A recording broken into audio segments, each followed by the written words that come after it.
So I watched Tak Lagi Jadi Nona Yang Salah, and I'm still low-key reeling from it. Like, I finished the last episode, sat there staring at the black screen, and the only thing running through my brain was, oh, so we're doing emotional reparations for past lives now. Okay, welcome back to Story Frame Recaps. By the way, if you love living through fictional pain, screaming at your screen because a character will not stop making self-destructive choices, and then overanalyzing all of it with someone who takes this way too seriously, you're in the right place. If you're new here, feel free to hit subscribe so you don't miss future breakdowns, but no pressure. Finish this video first, see if we vibe, and then decide. Alright, let's get into it, because this drama is not playing around from the first 5 minutes. Tak Lagi Jadi Nona Yang Salah basically asks, what if the man who ruined his life by choosing the wrong woman got a second chance and realized the real person he destroyed wasn't even himself, it was someone completely innocent he barely remembered? Our May-led, Su Lin Feng, is this polished heir to a massive family conglomerate, the kind of guy who in any other drama would be introduced flanked by bodyguards in a 3-piece suit with cold elevator door sound effects. But the show actually opens with him at his absolute lowest. Bleeding, alone, phone on the floor, his so-called loving wife looking down at him with that dead calm face villains use when they finally get everything they want. The first scene is honestly brutal in a quiet way. There's no dramatic thunderstorm, no melodramatic screaming. Just Lin Feng realizing at the very end that his wife has been using him, playing him, and finally discarding him for his shares and his surname. He tries to crawl to her, asks, "Royan, why?" And she just answers, "Because you were easy." That line? It hits. Because it's not about intelligence, it's about emotional vulnerability. You instantly get that his downfall isn't that he's dumb, it's that he trusted the wrong person with a loyalty that should have gone to someone else.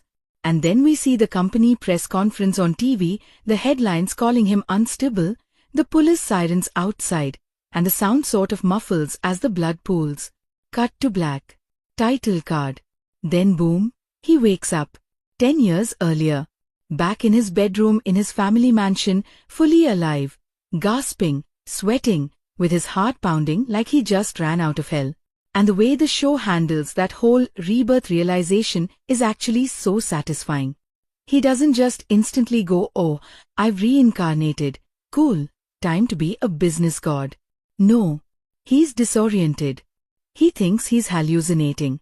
He runs downstairs and nearly collides with his father, who in his first life died of a stroke after all the corporate mess, and he literally staggers back because seeing this man alive again knocks the air out of him. There's this tiny, quiet moment where his dad is scolding him for oversleeping, and Lin Feng just grabs his arm with shaking hands and says, "You're still here?" And his dad's like, "What kind of creepy thing are you saying first thing in the morning?" But you can see this flicker of concern in his eyes. That little acting choice sets the tone. This isn't going to be just a revenge power fantasy where our male-led turns into this ice-cold mastermind. He's traumatized. He's grateful. He's terrified he's going to screw it up again. And then, of course, the show does the thing we're all waiting for. It reintroduces the ex-wife candidate. Jiang Royan, in this timeline, is not his wife yet. She's still the girl the Su family is casually considering as a good, solid political match. In the first life, she approached him like some gentle savior. Now, with all his memories intact, he's watching her every move like someone who's seen behind the mask. You know that feeling when you rewatch a drama, and suddenly all the nice gestures from a villain feel creepy because you know where it leads? The show makes you feel that, through him. There's this early dinner scene where the families meet. In the past, this was the start of their tragic marriage. This time, though, the camera stays really close on his eyes while she plays her role, apologizing for being too bold, pretending to be uncomfortable with the idea of engagement, lowering her gaze exactly at the right beats to look obedient but not weak. Lin Feng is just sitting there motionless, watching, and the sound design drops out everything except the clink of her chopsticks. It's so tense. His father is smiling, the elders are pleased. and you can almost see their old future assembling itself again like a trap snapping shut. And then he just says, very calmly, I'm not considering marriage right now. The whole table freezes. His dad looks at him like, excuse me? Royan blinks, clearly not expecting resistance this early in the game. She hides it fast with a soft laugh. But for half a second, you see the calculation in her eyes. That half second is so important. The actress nails that micro-shift from, oh dear, I'm shy, to wait, my script is not going according to plan. Now here's the thing about this drama that surprised me. It doesn't immediately toss Feng into supervillainy mode where he crushes everyone who wronged him. Instead, it anchors him to this one very specific memory, a summer day from his childhood with a little girl he barely knew. The show sprinkles these fragments in early on. Sunlight on dust, a red kite tangled in a tree, him as a young boy crying alone behind some holiday villa, and this girl bringing him melted ice cream and saying, it doesn't matter if it melts. It's still sweet. He never even knew her name clearly. He called her Exio Yue because that's all he remembered from her mother shouting from a distance. Back in the new timeline, as he's scrambling to avoid all his old mistakes, he bumps, literally, into Lin Exive. She's carrying this stack of design portfolios, walking way too fast because she's late for a part-time job interview, and he steps out of a car at the wrong moment. Papers everywhere. He bends down to help, their hands touch, yada yada. But what actually sells it is not the cliché, it's the way sound warps. The crumple of paper, the distant noise of traffic, and then, buried under it, the echo of that kid voice calling, Big brother, don't cry. He freezes. Exive, on the other hand, has no clue who he is. To her, he's just some absurdly well-dressed, unknowingly unmoved CEO blocking the sidewalk. She snaps, if you're not going to help, at least stop stepping on my work. Because yes, our female lead actually has a backbone and a temper, thank God. There's this tiny pause, and then he lets out this awkward little laugh, almost disbelieving, and starts picking things up. You can see it on his face. He's seeing the same eyes from his memory on a grown woman. But he doesn't say anything. How do you even start that conversation? Hi, I think you were the kid who once gave me melted ice cream 20 years ago and have been emotionally haunted by you ever since? Exactly. What I love is that the drama doesn't rush their bond. It would have been very easy to make it like childhood fated love, boom, destiny, soulmates, done. But Exive is busy surviving. She doesn't have time to be anyone's manic pixie healing device. She's juggling freelance illustration gigs, taking care of her grandma, and fending off a very realistic pile of financial anxiety. When he keeps popping up in her life, sometimes on purpose, sometimes accidentally because fate has a dark sense of humor, she is suspicious as hell. As she should be. When a random rich man offers help, your first reaction should not be, wow, Prince Charming. It should be, what's the catch? And the show leans into that. There's this fantastic scene in a coffee shop later where she straight up asks him, do I remind you of someone? He's caught off guard and fumbles some line about how her work caught his attention, but she presses, because I've met men like you before. I'm not going to be anyone's substitute. This is early, like before they're even close, and it sets such a strong foundation for her character. She doesn't want to be the tool that props up a broken man's ego. She wants to be chosen for herself. That line circles back so many times emotionally as the story goes on. Let's talk a bit about Su Feng as a character, because he really anchors the whole thing. In his first timeline, he was this soft-hearted heir who thought loyalty meant never questioning the people you love. He cut off people who challenged his wife because he thought that was how you prove devotion. The rebirth doesn't turn him into some cold-blooded demon. It gives him this constant, simmering self-disgust. Every time he remembers how badly he misjudged things, you can see him fighting the urge to overcorrect hard. There are scenes where he's so sharp, so ruthless in meetings, you think he's overcompensating just to prove to himself that he's not that naive guy anymore. One of my favorite early sequences is when he starts preemptively blocking the business moves he knows will ruin his family in the old timeline. There's this investment his uncle pushes, involving a chemical plant project in a rural town, which in his old life led to some scandal, environmental damage, lawsuits, his dad's breakdown, the works.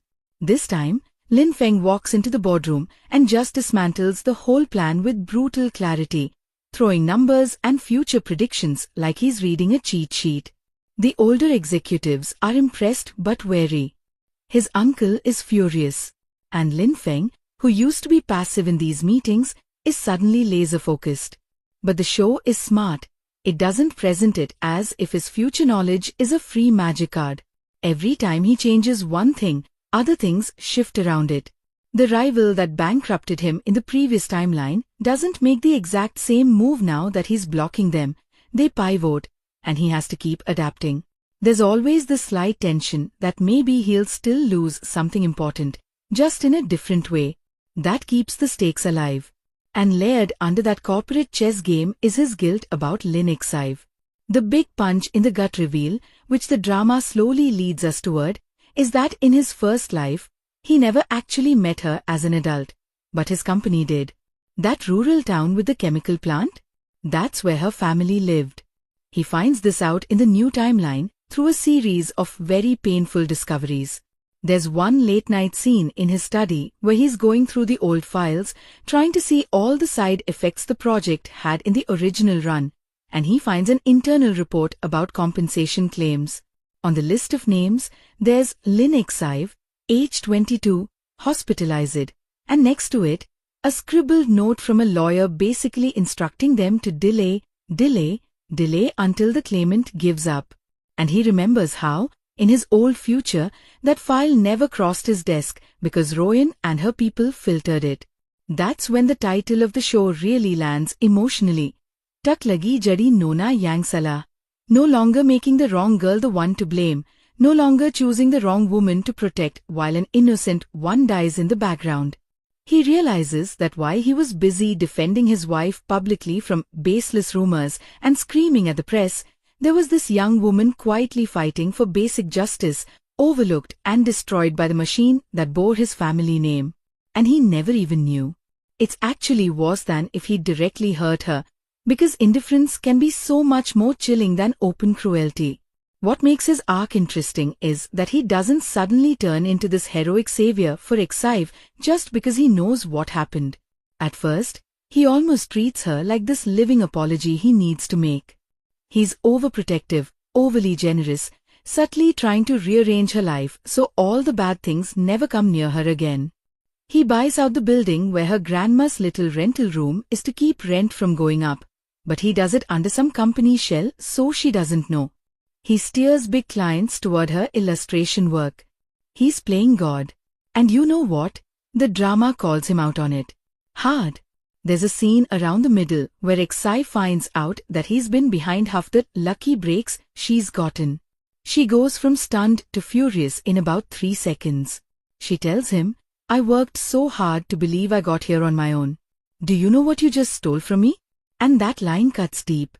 For a guy who spent one lifetime losing everything, he doesn't understand at first that taking away someone's struggle can also be taking away their sense of self. That whole confrontation is so raw. She is crying, but not in this begging, pathetic way. It's this angry, betrayed, "I thought you saw me," not just your guilt kind of tears. And he just stands there silent because there is no defense. He did it. His intentions were warped, even if he meant well. Xaive herself is honestly one of the better female leads I've seen in this sort of rebirth setup.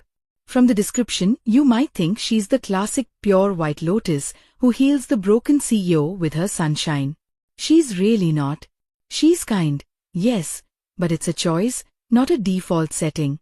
You see moments where she wants to snap harder, where she's tempted to be selfish or petty, but she pulls herself back, not because good girls don't get angry, but because she's very clear about the person she wants to be. She's got this line with her best friend early on where she says, "If I let bitterness decide everything, I'm just handing my life over to people who hurt me. I don't like them that much." That made me laugh and hurt at the same time. Her backstory is rough without being misery porn. Her dad bailed early, Her mom worked herself sick, her grandma's the one constant. She's had people look down on her since school for being poor, for showing up to events in the same shoes 2 years in a row. So when this gilded heir keeps appearing in her orbit, part of her wants to punch him just for existing so comfortably. And the show actually gives her space to be resentful of wealth as a system, not just an individual. That's something I really appreciated. It's not like, oh, but he's a nice rich guy, so capitalism is okay. There are these quiet exchanges where she challenges him on the very structure of his world, and he has to either defend it or start tearing it down from the inside. And neither of those options is easy. Now, since I'm raving about characters, I've got to talk about Jiang Royan, the ex-wife, the ticking bomb in this new timeline.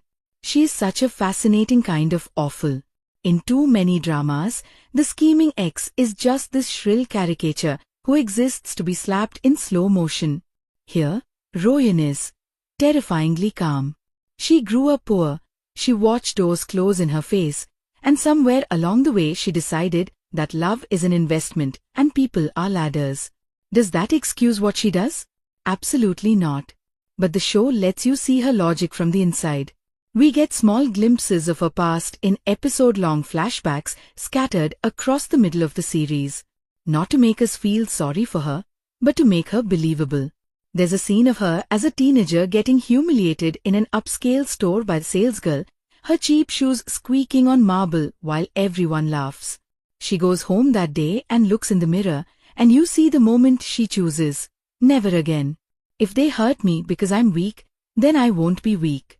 The problem is, in her mind, not weak becomes use everyone before they use you.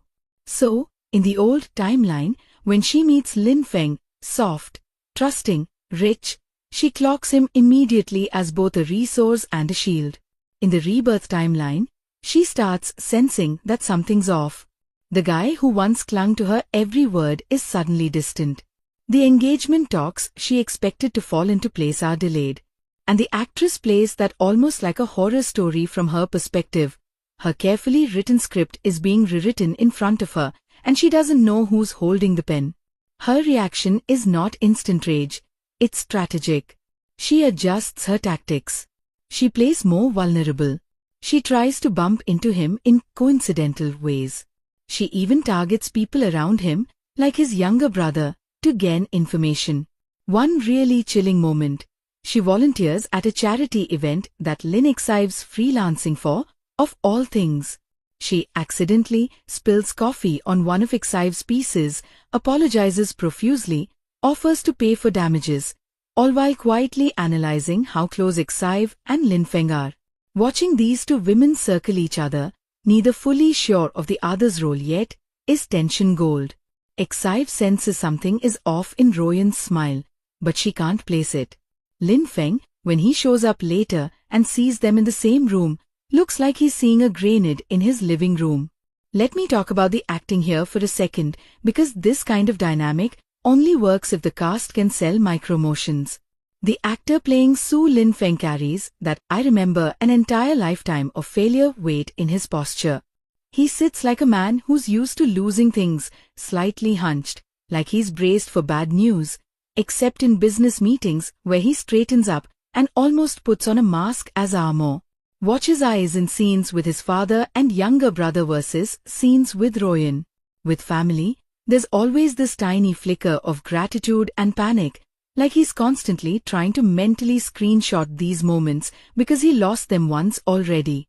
With Royan, his gaze is flat, careful, like he's walking a line between hatred and caution. But then with Exive, especially as they grow closer, his eyes soften in a way that honestly makes some of those rooftop scenes way more intimate than the actual physical skinship. The actress playing Lin Exive honestly walked away with the show for me. She gives Exive this grounded warmth, like a person you could actually meet. Her smile isn't this generic Cinderella smile. It's lopsided and sometimes stiff when she's trying to be brave. The way she does crying scenes, she actually gets that ugly, splotchy look that real people get, and her voice cracks mid-sentence. There's a scene where her grandma collapses and she's in the hospital hallway, phone in hand, making frantic calls trying to figure out how to pay the deposit. And her fear is so raw that I had to pause and collect myself. It's not pretty. It's desperate. Then Lin Feng shows up, and the way she tries to pull herself together in front of him, forcing this weird little smile like, "I'm fine. It's just a routine check," while her hand is still shaking. That's the kind of detail that makes a character feel alive. As for Royan, her actress absolutely nails the performative gentleness thing. There's one early episode where she goes to the Su house with homemade soup for Lin Feng's dad. In the old timeline, this was what won the elders over. In the new one, we as the audience know it's manipulation. But she doesn't play it as cartoonish. Her tone is exactly right. Her movements are slightly too polished, like she's practiced them. When she gets caught in a lie later, the way her face switches from soft concern to cold calculation in under a second, I actually felt a chill. Now, chemistry. This show is a slow burn, and I mean that in the most agonizing way. There's an entire stretch of episodes where if you're the kind of viewer who wants kisses and confessions by episode 8, you might be screaming. But if you enjoy emotional intimacy, the tiny gestures, the silent, "I'm on your side" kind of closeness, you'll be feasting. One of my favorite moments isn't even romantic in the obvious sense. It's when Xive and Lin Feng are stuck in a small town overnight because of a storm, and they end up sheltering in this half-finished community center his company is funding. It's late, the power keeps flickering, and they're sitting on opposite sides of the room at first, both slightly awkward. Eventually they end up talking about regrets, and Xive says, "If you could go back and fix one thing, would you?" He goes very quiet and just says, "One thing wouldn't be enough." He's staring at the floor, and you can see his fists clenching, flashes of his first death scene, the headlines, his father's funeral, everything. She doesn't push. She doesn't try to psychoanalyze him. She just scoots a little closer and sits there, not touching him, but close enough that if he wanted to say more, he could. That's chemistry. That gentle space holding. Later, when they do finally confess, it feels earned. It's not this big grand gesture in front of a crowd. It's raw and a bit messy. They're arguing, actually. She's accusing him of still hiding too much, of treating her like someone he has to shield from every truth. And he just blurts out, "Because the last time I didn't protect you, you died." He doesn't explain the rebirth thing yet, but in his panic, he says the quiet part out loud. She of course has no idea what he means, but she can tell it's not just metaphorical. There's this silence, then she says very softly, "I'm right here. I'm not dead. I'm choosing you now. Can you choose me like this, not the version of me in your nightmares?"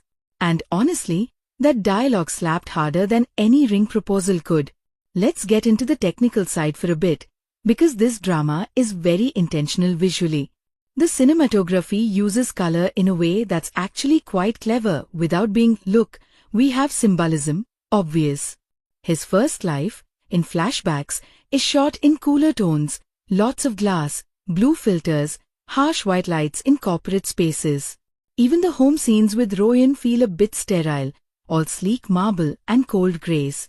In the second life, especially in early episodes, the palette is warmer but also more contrasted. Sunrises look almost too golden. The Su family home at breakfast has this cozy yellowish cast that screams this is what he's trying to protect this time. Meanwhile, whenever we're in scenes where Lin Feng is slipping into his old pattern of control or manipulation, the light gets sharper, shadows more defined. You may not consciously clock it, but emotionally you feel that shift. And don't even get me started on the way they frame Lin Xive. When she's alone in her own spaces, her tiny room, her art desk, the bus, the camera often sits at her eye level, slightly handheld, so you feel like you're right there. There's a softness to those shots, with shallow depth of field focusing on little things like her pencils, her grandma's hands, the steam from instant noodles. When she steps into Lin Feng's world, the angels suddenly change. They shoot her from slightly below sometimes, emphasizing how tall the buildings are around her, how out of place she feels. It's not degrading, it's just visually emphasizing the power imbalance. As she gains more agency and confidence later, those angels level out. It's subtle, but it's there. The editing choices are also interesting. The show loves to do these match cuts between past and present that actually serve the story rather than just looking pretty. For example, there's a scene where Lin Feng signs a contract in the new timeline, except this time he's making sure it doesn't screw over a smaller partner. As his pen hits the paper, we cut to his past life signing something else, the very contract that handed absolute power to Royan. The two signatures overlap on screen for a second before we drop back into the present. It visually reinforces that he's not just making random business moves, he's trying to rewrite his own history, line by line. Also, the sound design in this drama is way better than it needed to be for a romance revenge story. They use silence like a weapon.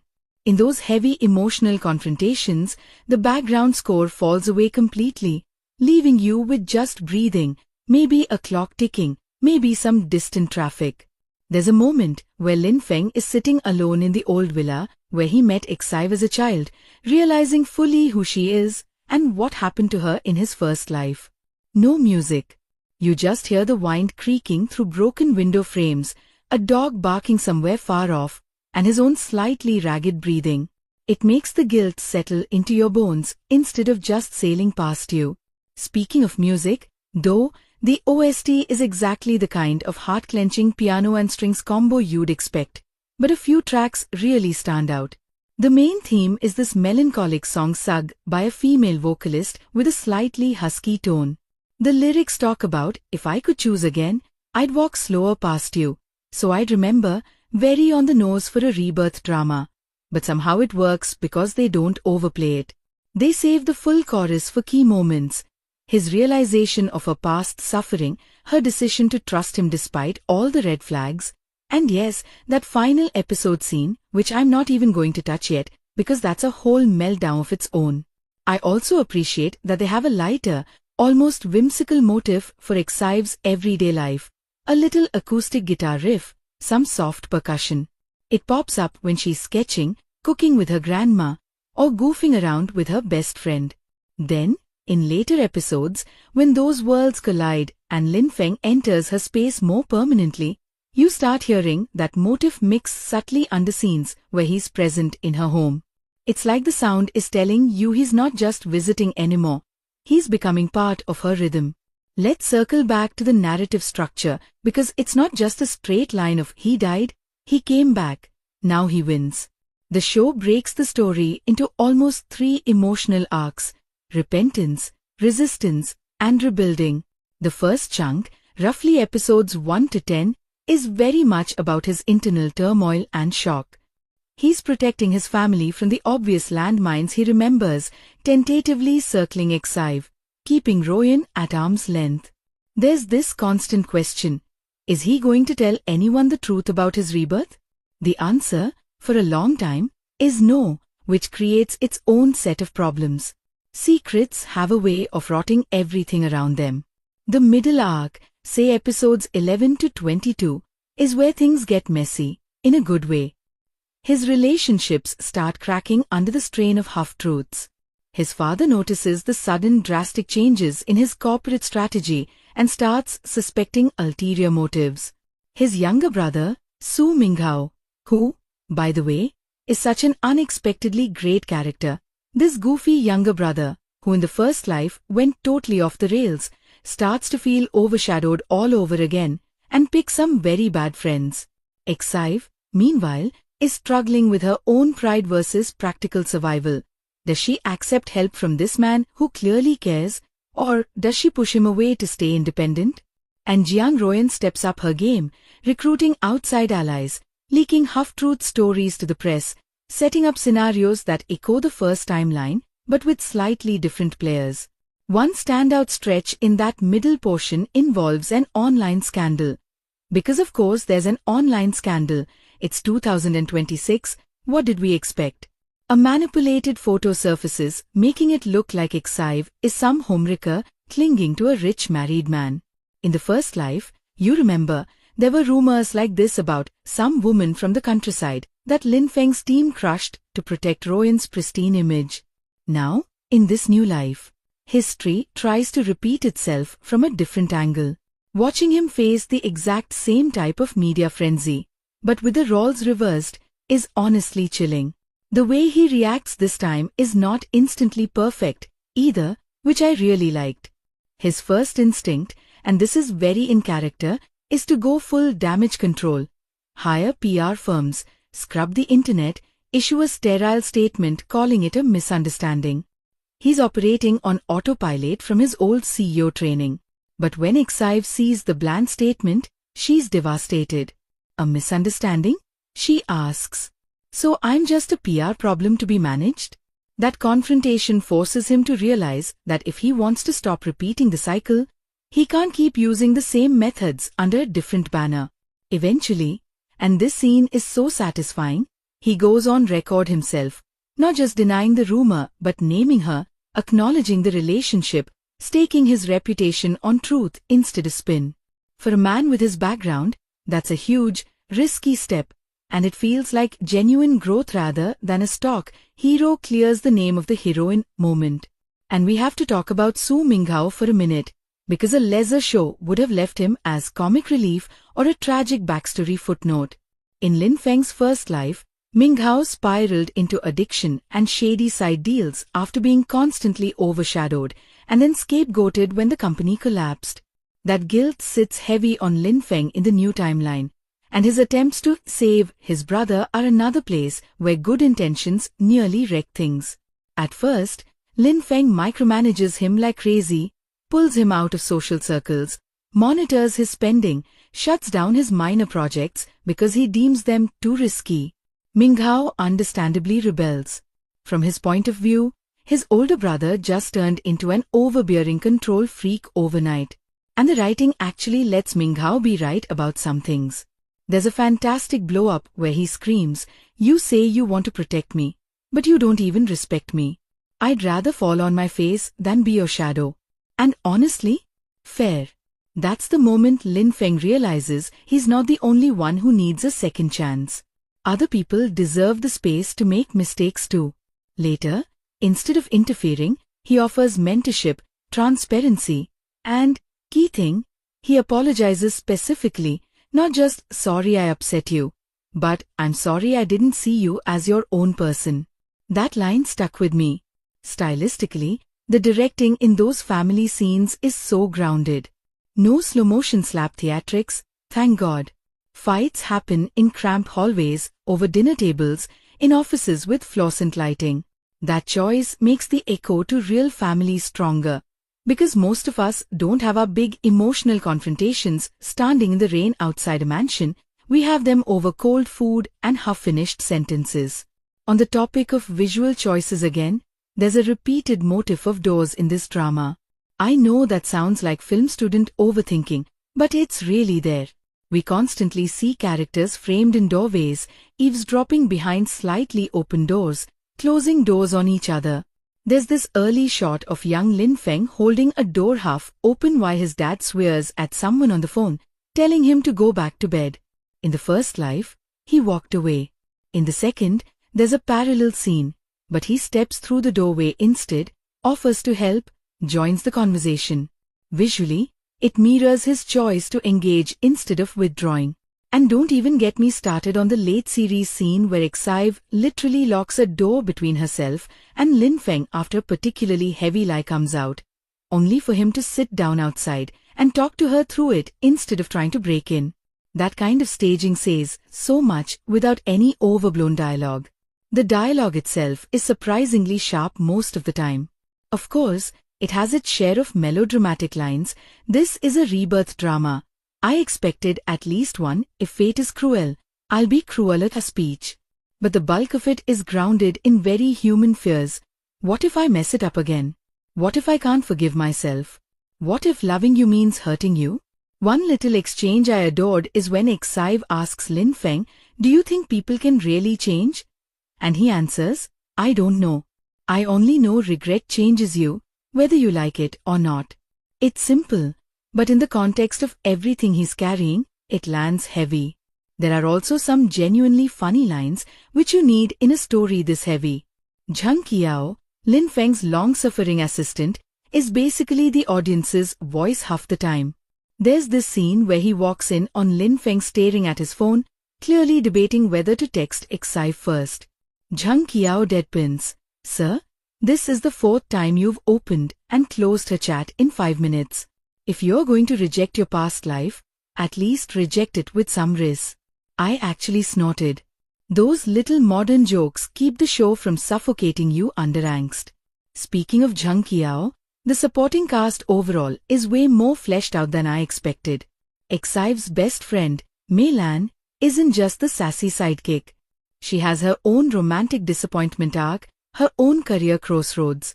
There's a whole mini-plot where she's offered a stable, boring office job that would mean giving up on her indie cafe dream, and Exai, instead of doing the usual drama thing of chanting, "Follow your dream, money doesn't matter," actually sits down with her and does a budget breakdown on paper.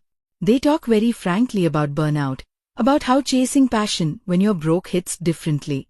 That conversation felt so real it almost hurt. The show doesn't shame any choice. In the end, Mei Lan decides on a compromise route that makes sense for her, not just what makes a cute montage. Even the so-called villains beyond Royan have shades. There's a senior executive who in the first life helped oust the Su family from their own company. In this timeline, once Lin Feng starts making waves, we see him not as some mustache-twirling traitor, but as a man who's been passed over, resentful, yes, but also genuinely concerned about risky shifts in company policy. When Lin Feng finally confronts him, they have this low-key, almost civil argument about what a corporation owes to society versus its shareholders. It's not evil versus good, it's two worldviews clashing, profit at all costs versus responsibility, even when it cuts into short-term gain. For a show that easily could have just made him the bad board member, giving him a coherent point of view was a nice surprise. Now, not everything is perfect. I'll get into more of what didn't quite work for me later. But even in this first chunk of thoughts, I have to mention the pacing wobble around the late teens episodes. You can feel the script struggling a bit to stretch certain conflicts. There's a stretch where the same misunderstanding between Lin Feng and Exai gets replayed in slightly different settings. She feels lied to. He wants to tell the truth but holds back. She pulls away. He broods. And after the third iteration, I was like, okay, writers, we get it, therapy is needed. Move. The only reason it's bearable is because the actors keep finding new notes in those conversations, but structurally, you could have trimmed an episode or two there. Still, I do appreciate that even when the story circles a bit, it usually adds some new information. A side character's motivation, a small reveal about what happened in the old timeline, or a hint of the cosmic rules of this rebirth. Because yes, the show doesn't entirely ignore the question of why did he come back? It's not heavily fantasy, but there are hints. There's this recurring older woman who appears in crowd scenes, at the hospital, at the library, outside the courthouse, always watching Lin Feng at key turning points. At first, you think she's just a background extra your brain happens to latch onto, but then the camera lingers one beat too long. Later, Exai mentions seeing that nice auntie giving her directions when she was lost years ago. The implications are interesting. The show never goes full-on guardian angel with her, but it drops just enough breadcrumbs for you to speculate whether there's some force keeping score of Lin Feng's choices this time. There's a haunting scene where he goes back to that rural town from the chemical plant project and runs into this same woman sitting by a small shrine. She says something like, when the living can't carry their regrets, sometimes the years bend for them. But bending isn't breaking. If you walk the same way again, the road won't move for you twice. It's cryptic as hell, but it reframes the rebirth not as a guaranteed happy ending, but as a conditional chance, change or suffer again. And that brings me to one of the most interesting things about Tak Lagi Jadi Nona Yang Salah. It's obsessed with responsibility. Whose fault was the first life's tragedy? The easy answer is the evil wife ruined him. And sure, Jiang Royan did terrible, unforgivable things. But the show keeps poking. Why was he so blind? Why did the system let her win? Why was it so simple for one woman to redirect an entire corporation's moral compass? It never fully absolves Lin Feng with a victim of manipulation label. There's a scene where Exive bluntly tells him, after learning more of his past, "You were hurt, but you also hurt people. If you want forgiveness, at least look them in the eye in your own mind." That line knocked the air out of me. The social commentary sneaks in mostly through these personal confrontations rather than heavy monologues. We see how easy it was, in his first life, for tabloids to paint a faceless other woman as the cause of all his troubles. That's what the title riffs on, the wrong lady in public stories. Women are so often placed into easy archetypes: the innocent wife, the homewrecker, the gold digger. Tak lagi jadi Nona yang Salah basically flips the table and says, actually, labels are lazy, and the man in the middle has more agency than he pretends. In the new timeline, when the media tries the same trick, blaming an unnamed female figure for corporate chaos, Lin Feng's refusal to let them scapegoat some random girl feels like him consciously writing a different script this time. Visually, they even highlight this through mirrors and reflections. In multiple episodes, we see headlines reflected in glass, distorted. In one particularly clever shot, we see two different news segments on different TVs in an electronics store, one vilifying a mysterious young woman, the other discussing investor fraud. People in the store only watch the scandal, not the fraud. The show isn't subtle about what it thinks our society tends to prioritize, but honestly, I kind of like that it just goes for it.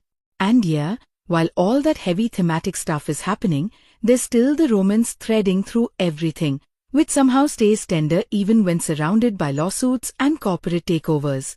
One of the gentlest recurring bits is their little ritual with coffee. At first, Exive brings him cheap convenience store coffee in a paper cup when he's pulling an all-nighter at the office, calling it inspiration fuel.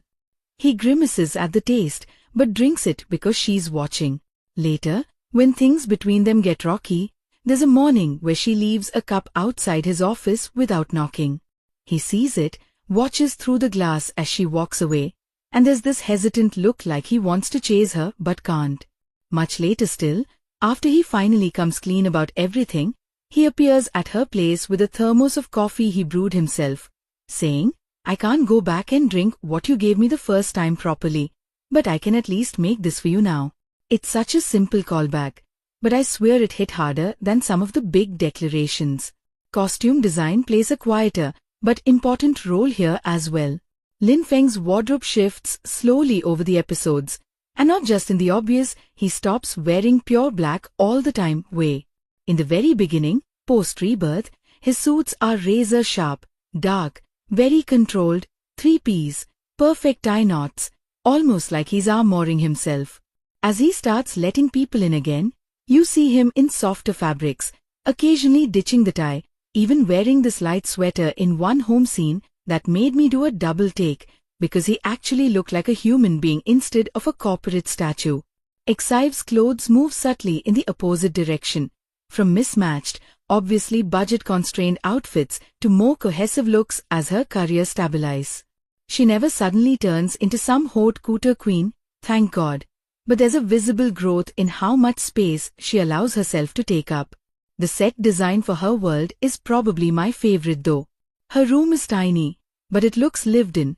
Post-its, scuffed walls, plants barely hanging on, a cluttered desk with both art tools and unpaid bills. It's not the Instagram version of poverty. It's real, slightly messy, sometimes claustrophobic. Opposite that, the Su family house is the classic rich drama mansion.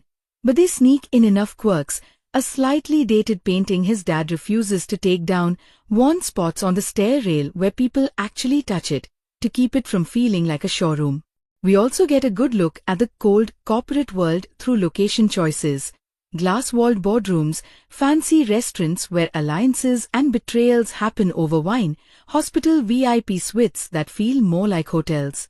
There's a conscious contrast between spaces where power is executed and spaces where emotion is allowed to breathe. For example, some of the most honest conversations happen on rooftops, in stairwells, at roadside food stalls, places with bad lighting and noise, where no one's performing for anyone. And you know what? I have to give the director credit for resisting certain typical shots. You know the one, heroine crying in the rain, camera spinning around her, male lead appearing with an umbrella in slow motion? We don't get that here. There is rain, obviously, because drama law requires at least one rain scene. But when it comes, they use it for this really grounded beat. Exive waiting alone at a bus stop, soaked because her cheap umbrella broke, on a day where everything has already gone wrong. Feng pulls up, sees her, offers a ride. She hesitates, eventually gets in. There's no swelling music, no witty banter. They just sit there, wet and exhausted, listening to the vipers. That quiet shared misery feels way more intimate than any orchestrated umbrella hero shot. I'm realizing I've talked for this long and haven't even touched the specifics of the ending or some of the bigger twists that hit later, especially around the courtroom arc and the final confrontation with Royan and the board. Those need their own deep dive because the way the show resolves the question of how much is enough payback is complicated in a way I wasn't fully expecting from how it started. So let me pause here on the breakdown of vibes, characters, and craft. And next I want to pull apart those final episodes, the choices they made with Royan's fate, how far they pushed the legal realism, and most importantly, whether the payoff for all of Feng's second chance choices actually feels emotionally earned or just morally tidy. Alright, so let's talk about that whole third act pivot, because this is where Tak Lagi Jadi Nona Yang Salah stops being just CEO, gets a redo, and picks the sweet girl instead, and turns into, okay, but what are you actually going to do about the bodies your empire is standing on? The trigger, funnily enough, is not Royan directly. It's that damn chemical plant project again, the ghost of his first life that refuses to stay buried. Remember how in this timeline he blocked the exact same investment early on? He thinks he's sidestepped it. He's so sure he's untangled that knot. And then, in episode 20-something, a new segment comes on in the background while he's cooking with Exive in her tiny kitchen, this cheerful little domestic scene. And on the TV behind them, there's footage of a protest in that same rural town. Different company logo on the banners this time, different executives, but the factory? It's the same permit he originally turned down. Another corporation just swooped in and took it. He doesn't even notice at first. Exive, who is half listening while chopping vegetables, recognizes the town's name and freezes. The camera does the slow push-in on her face as the reporter mentions water contamination and sick residents. She walks over, turns up the volume, and the sound in the scene just drains. We get flashes of her memory, her grandma boiling cloudy water, her mother coughing in a hospital bed. Feng is still stirring a pan behind her, completely unaware that his fix in this life just rerouted the disaster instead of preventing it. I actually wanted to throw something at the screen at that point, because that is exactly how systemic problems behave in real life. One rich guy having a conscience doesn't magically heal an entire industry. This is where the show does something really smart with his rebirth concept. It refuses to let him treat the past like a puzzle game where you can just move a few pieces and get a perfect ending. The universe is like, oh, you stopped your family from doing it? Cool. Someone else was waiting in line. It forces him to widen his idea of responsibility beyond his immediate circle. He has this huge argument with his father about it. Dad is basically, we rejected that project. We did the right thing. The rest isn't our problem. And you can see younger life Feng in his eyes for a second, that same old instinct to say, yeah, true. Not a mess. Except he can't now, because he remembers the first life where that rationalization almost destroyed everything. He slams his hand on the table and says, you think we can wash our hands just because the contract has someone else's stamp? We knew what that factory would do. We just pretended saying no was enough. That line is messy and angry and so on point. It's him finally freaking out at the idea that moral responsibility doesn't end at the boundary of your legal liability. And of course, because drama gods love collateral pain, this is also the stretch where Excive's grandma's health starts sliding down fast. It's not sudden. They've been hinting at it from early on, the little coughs, the pills, the "I'm fine, just old bones" deflections. But the protest news basically rips open a wound Excive has spent years carefully bandaging. She goes into this almost robotic mode after watching the coverage. She starts filing through old documents, digging up hospital records from her hometown. And that's when she stumbles on something we've been waiting for her to see. The original compensation claim paperwork with the Sioux Group's logo stamped on top. Even though in this timeline that claim technically never went through because the project shifted companies, the ghost of his first life lands in her lap on paper. The way the show stages her discovery is so simple but cruel. She's alone, sitting on the floor of her room, because there's no table space, papers everywhere. She sees the Sioux logo, frowns, flips to the note about delaying claims until publicity dies down, and spots the signature of an old executive who now smiles at her in boardroom meetings as Lin Feng's friend. Her face doesn't even crumple at first. She just goes very, very still. Then she flips the next page and sees her own teenage signature, shaky in blue ink, next to her mother's. That's when the breath leaves her. What kills me is that, technically, this is a relic from the timeline that is no longer canon in this life. But emotionally, it doesn't matter. For her, the past is not theory, it's lived. And the show doesn't try to over-explain how this document exists now, it kind of lets the bendy time logic blur there. Maybe that claim file is one of those pieces of fate that clung to the edges when the years twisted. They never directly say it, and I kind of like that they don't. It adds this airy sense that consequences don't fully vanish just because someone gets a do-over. When she confronts Lin Feng with it, that scene wrecked me. She doesn't storm into his office dramatically. She waits until he comes over one evening with that thermos of coffee I mentioned before. She opens the door, hands him the folder without a word, and steps back. He flips through, recognizes the form instantly, and you can literally see all the color drain from his face. Not because he's guilty in this specific reality, but because this is his hell printed out. He tries to explain, badly, at first. He goes into technicalities. Different timeline, different decisions, he never approved it this time. And she just cuts him off. Stop talking about this time and last time like they're games.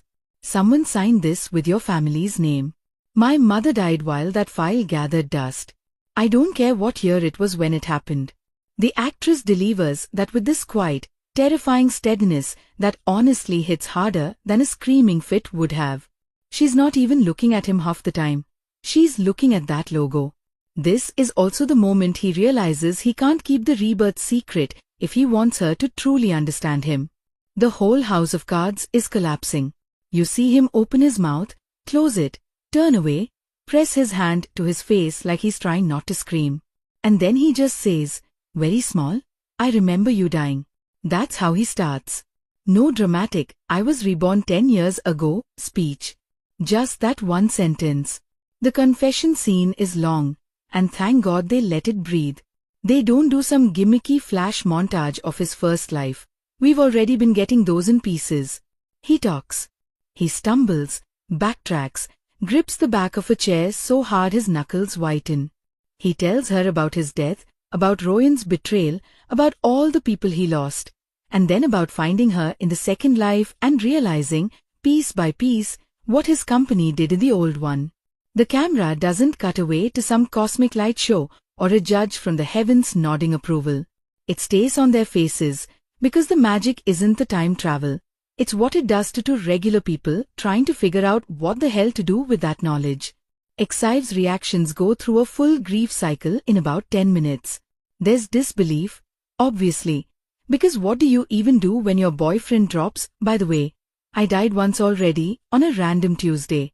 Then there's anger at the sheer audacity of him carrying all this without telling her sooner. She says at one point, you talk about me dying like I'm a story you read somewhere. I was living that. That's so important. He's talking from this strange perspective of someone who remembers outcomes that technically haven't happened now, and she has to drag him back to the fact that, either way, her suffering wasn't theoretical. But then there's this unexpected beat where she actually believes him, not because he begs or swears, but because too many little details line up that she could never have told him. He describes the layout of her childhood house, down to the crack in the window, talks about the smell of the river near the plant, mentions a specific nurse who took care of her mom. The show resists the urge to make it some fated soulmate memory thing and instead roots it in his guilt. He read those case files obsessively in the first life after it was too late, trying to understand the human cost. When she realizes that, you can see something in her shift. Her image of him expands from rich meddling in my life to man drowning in more regret than I knew existed. Does that mean she forgives him instantly? Absolutely not. And that's where I really respect the writing.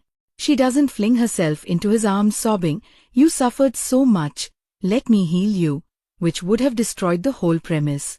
She tells him, eyes full of tears, "I don't know what to do with this. I'm angry and I'm sad and I'm sorry for you, against my will. I need time." Then she does the one thing he's most afraid of. She asks him to leave. The next few episodes, they actually spend a decent chunk of time apart. Not break up in the dramatic sense like never see you again, but this heavy emotional distance where texts go unanswered, calls get declined, and when they bump into each other at work functions, the air is thick enough to slice. And this is not just angst for angst's sake. It gives both of them space to decide who they want to be now that all the cards are on the table. On his side, this is where the legal arc kicks into high gear. Because after that confrontation, just being a better boyfriend isn't enough. The old claim form sitting on her table is physical proof that his company once played dirty with people like her. Even if technically different lifetime, a version of that corporation still exists in the public record. He could have shoved it in a drawer and told himself, well, that was the old timeline, not my responsibility. Instead, he does something that honestly shocked me. He goes to the company's legal department, slams the file down, and says, "We need to reopen every single claim related to that factory, especially the ones we buried." There's a beat where the head of legal stares at him like he's lost his damn mind. Because financially, this is suicide. You're talking about voluntarily digging up potential liabilities years after the statute of limitations for some of them may have even passed, inviting bad press, inviting copycat suits. From a cold business perspective, this is the stupidest move. And the drama doesn't pretend otherwise. Everyone around him thinks he's gone off the rails. His uncle calls him insane. Board members start whispering about a vote of no confidence. His father, who's been slowly warming to his reformist tendencies, looks genuinely frightened now. He says, "Do you want to destroy everything we built?" And here's where that line between revenge story and redemption story becomes crystal clear. In the first half, his driving force is "I won't let Royan ruin us again." That's revenge colored. In this half, his obsession is "I won't pretend we're innocent when we're not." That's something else entirely. Accountability. And it's not glamorous. There's no guarantee he wins. Watching a CEO choose that, fully aware that it might cost him his position, is way more interesting to me than watching him outmaneuver a board through clever contracts. The legal stuff itself is, okay, not always perfectly realistic. There are a few too convenient moments where documents are found a little too easily, or a whistleblower shows up right when they're needed. But they at least try to ground you in the actual fight. There are scenes with lawyers arguing about jurisdiction, ethics committees, the statute of limitations on environmental cases. They bring in local residents as witnesses, including this old man whose farm was ruined. He gives this monologue in court about how a man who spills poison in the river doesn't get to say "time's up" just because the calendar changed. It's obvious speech writing, sure, but delivered with so much quiet pain that it lands. Royan, naturally, is not about to go quietly while he turns himself into some crusader. She's got skin in the game. A bunch of the old shady deals were run through shell companies she controlled in the first life. The moment she realizes he's looking backwards, not just forwards, her self-preservation kicks into beast mode. She was already angry that he broke the engagement trajectory, jealous that he chose Exive, resentful that he's no longer pliable. Now he's also threatening to expose the kind of tactics she's always used to climb. For her, this is war. She tries subtle sabotage first. Leaks to the media framing his reopen the claims move as some ploy to distract from a secret scandal. Planting stories about him being mentally unstable, reusing the exact same erratic CEO narrative that destroyed him in the first life. Those parallels are brutal.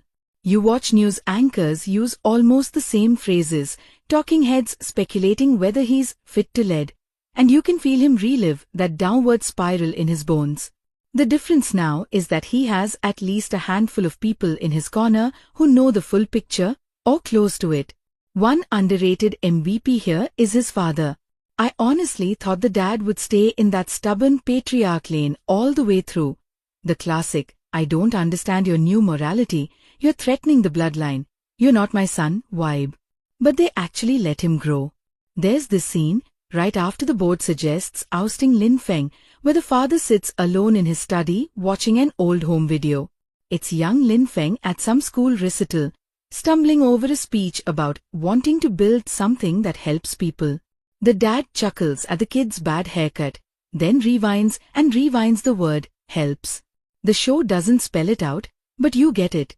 He's realizing that somewhere along the way, their measure of success narrowed to profit and nothing else. The next board meeting, when they bring up a vote to strip Lin Feng of CEO power, the father does something I didn't see coming. He abstains. Not a full show of support, he's not a personality transplant, but he refuses to add his weight to the ousting. He says, if we taught him that this family only takes and never gives back, then maybe this mess is also on me. That humbling? That's huge for his character. And it's done in this very clipped, prideful way that still feels true to him. Meanwhile, Exive is fighting her own battle outside the boardrooms. She's not just sitting at home waiting for updates, thank God. That claim form she found? She turns it into action. She goes back to her hometown with a camera and a sketchbook, starts collecting testimonies from people who never got their day in court. The episodes where she's walking through familiar streets, filming polluted streams, drawing the faces of residents as part of a digital exhibit, are some of the strongest in the whole show. There's this montage where her illustrations are intercut with real legal files, human stories versus dry documents, and it hits. Her art, which up to this point has mostly been her survival job, suddenly becomes weaponized truth. At first, she keeps all the separate from Lin Feng. She's still furious, still unsure how to stand near him without wanting to simultaneously comfort and slap him. But of course their paths cross because story structure demands it. A small NGO picks up her project and partners with a larger firm to bring a class action. Guess whose legal department that firm has quietly contracted for consultation? Yeah, his. Their reunion in that context, across a conference table with lawyers and PowerPoints around them, is icy. He walks in, sees her among the plaintiffs, and there's this micro beat where his whole face lights up because he's missed her, then shudders when he realizes why she's there. She looks him dead in the eye and says, "Today, I'm not here as your anything. I'm here as someone your company hurt. Can you respect that?" And to his credit, he nods and sits down like she just slapped a judge's robe on herself. The courtroom arc that follows might be a bit dramatized, but it's emotionally satisfying. One of the tightest moments is when the opposing lawyer tries to frame the whole tragedy as inevitable collateral of development, using all the usual corporate euphemisms. Exive is on the stand, and he basically implies that maybe her mother's illness wasn't even related to the factory. You can see her jaw clench. For a second it looks like she'll break down. Instead, she pulls out one of her drawings, a sketch she made as a teenager of her mother lying in the hospital bed with machines strapped everywhere, and says, "I drew this the night a doctor told me our water was poison. It was the only way I knew how to remember it." You can argue about evidence, But you can't argue me out of my own memory. Is that how actual court works? Not exactly. Would any judge allow a random sketch as evidence like that? Probably not without groundwork. But thematically, it's perfect. This entire show is about memory and what you do with it. Lin Feng has a whole extra life's worth of it. Exive has this one scarred timeline. In that moment, her single life's pain is weighted just as heavily as his accumulated regret. That balance feels right. Now, Royan's unraveling in parallel is some of the best villain comeuppance I've seen in a while, not because she gets thrown off a metaphorical cliff, but because the thing she values most, control of her own narrative, slips out of her hands. She tries to spin the trial as his vanity project, leaks doctored audio clips implying he's using victims for personal redemption. When that starts to fail, she pivots to appealing to his old weakness. She shows up late at night, all soft voice and teary eyes, whispering, "We can still fix this together. We were a good team once." And for one terrifying second, the show lets him wobble. You see him look at her and flash back to certain good moments in their first life. Her taking care of him when he was ill, them laughing over burnt toast, the feeling of not being alone. Because even in a toxic relationship, there are good moments. That's what keeps people trapped. They don't retcon their entire past as purely evil. That's such a brave choice. Royan was not a cartoon villain 24/7. She probably did care sometimes, in her own twisted way. The danger is him forgetting the cost of that care. But then, and this is one of my favorite little acting choices from him, his gaze drops to her hands. In his memory, those are the hands that let his own slip off a balcony rail, metaphorically speaking. He notices that even now, while pleading, her fingers are perfectly steady. No real fear, just performance. He quietly says, "The worst mistake of my life was believing you were my only option." That's it. No screaming, just a door closing, emotionally and literally, as he walks away and leaves her in the corridor. Her final fall is not a single dramatic arrest scene but death by 1,000 exposures. The court case drags out documents that tie her shell company to backdoor payments. A junior accountant, she bullied, flips and testifies. Her carefully curated public image as charitable socialite starts to crack as old coworkers leak stories of how she treated them. The line that really nails her, though, comes from Exive, not Lin Feng. After everything comes out, they cross paths one last time in a bathroom at a hotel, of all places, which is such a beautifully unglamorous meeting point. Royan looks wrecked but still defiant. She throws this jab like, "Enjoy your victory. You stole what was supposed to be mine." And Exive, tired beyond measure, replies, "I didn't steal him. You just never owned him the way you thought you did. That's your tragedy." It's not delivered with gloating. It's almost pitying. For a second, you glimpse what Royan could have been if she'd chosen to see people as, well, people, not assets. Do they send Royan to jail? Yes, but not in this morally explosive, rot in prison sense. The show doesn't linger gleefully on her being led away. There's a short news clip, some legal jargon about fraud and obstruction. The more poignant image is her sitting alone in an interrogation room, perfectly lit, no makeup, staring down at her reflection in the metallic table. No one screams at her there. No one throws water. She just has to sit with herself. That feels more in line with the show's obsession with inner reckoning. Okay, back to our central couple. Because by now you're probably wondering, so do they actually patch things up? Or is this all just moral philosophy and no kissing? They do, but it's not tied to winning the lawsuit or taking down Royan. Their reconciliation happens in a quieter interlude, which I love, because it separates their personal healing from the public battle. It's after a hearing where testimony went especially badly for the victims, a procedural delay, some technical objection that sets things back months. Everyone's exhausted. Exive stays behind in the empty courtroom, sitting in the back row, staring at the judge's bench like it's a mountain. Lin Feng comes in, having waited outside the door, clearly unsure if he's allowed to approach. He sits a few rows behind her at first, giving her literal space. That staging is so intentional. After a long silence, he says, I spent one whole life running away from responsibility and another trying to pay debt like a bill. Neither way brought anyone back. He's not asking for anything, not even forgiveness. He's just reflecting aloud. Then he adds, I don't know how to live a third way yet, but I want to try. If that's not with you, I'll still try. That last sentence is the key. This is the first time he tells her his determination to do better isn't contingent on getting the girl, and that's precisely why she finally starts to believe him. You see her shoulders loosen just a bit. She turns around, eyes red, and says, You idiot. There is no third life. It sounds harsh, but there's this tiny crack of fondness in her voice. She moves up a row, so they're now sitting side by side, but still not touching. For this drama, that little movement is basically a full embrace. Later, much later, when they do share an actual, fully conscious, no misunderstanding kiss, it's not after a heroic speech or a victory parade. It's at her grandma's memorial. I know that sounds insane, but hear me out. Yes, they kill the grandma. Of course they do. It's a drama. Elderly loving caregivers have expiry dates apparently. But the way they do it, and how it feeds into their relationship, is actually really tender.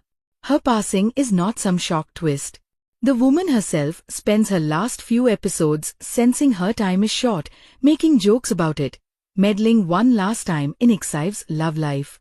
There's this adorable scene where she calls Feng over under the pretense of asking about her medicine, then promptly leaves the room so he and Xive are stuck together in awkward silence. Classic grandma move.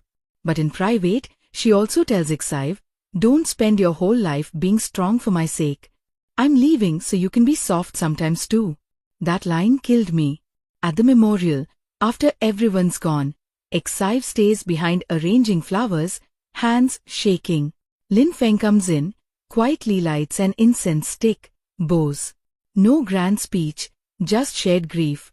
And in that exhausted, raw space, they finally stop dancing around the fact that they still love each other. She says something like, if you spend your whole life punishing yourself, my grandma will come haunt you. She liked you too much for that. She's crying as she says it, half laughing. He reaches out, slowly, giving her every chance to pull back. She doesn't. They hold on to each other like two people who have finally accepted that pain is not a reason to stay apart. The kiss itself is soft, tear-salted, not that choreographed spin and dip style.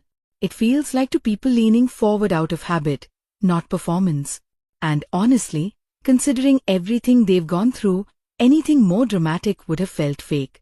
Their affection throughout the show is built on 1,000 little acts of staying to listen when it's uncomfortable, staying through another person's shame, staying in the room while they rage about something you did. One kiss isn't going to erase environmental crimes, but as a symbol of them choosing each other in a complicated world, it works.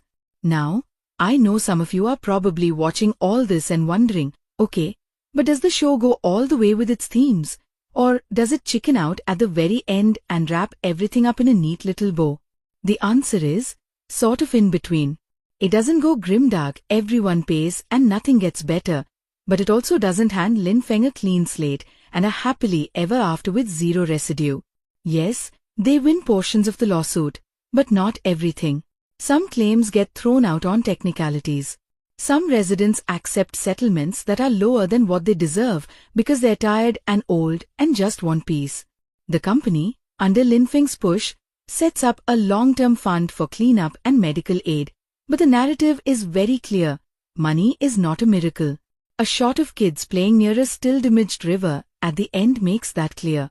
Real harm leaves scars. Career-wise, he doesn't stay the unchallenged king of the corporation either. After all the legal chaos, his father pretty much says, "You've turned this place upside down." Maybe that's what was needed. But you, personally, can't be the face of stability anymore. Investors are spooked.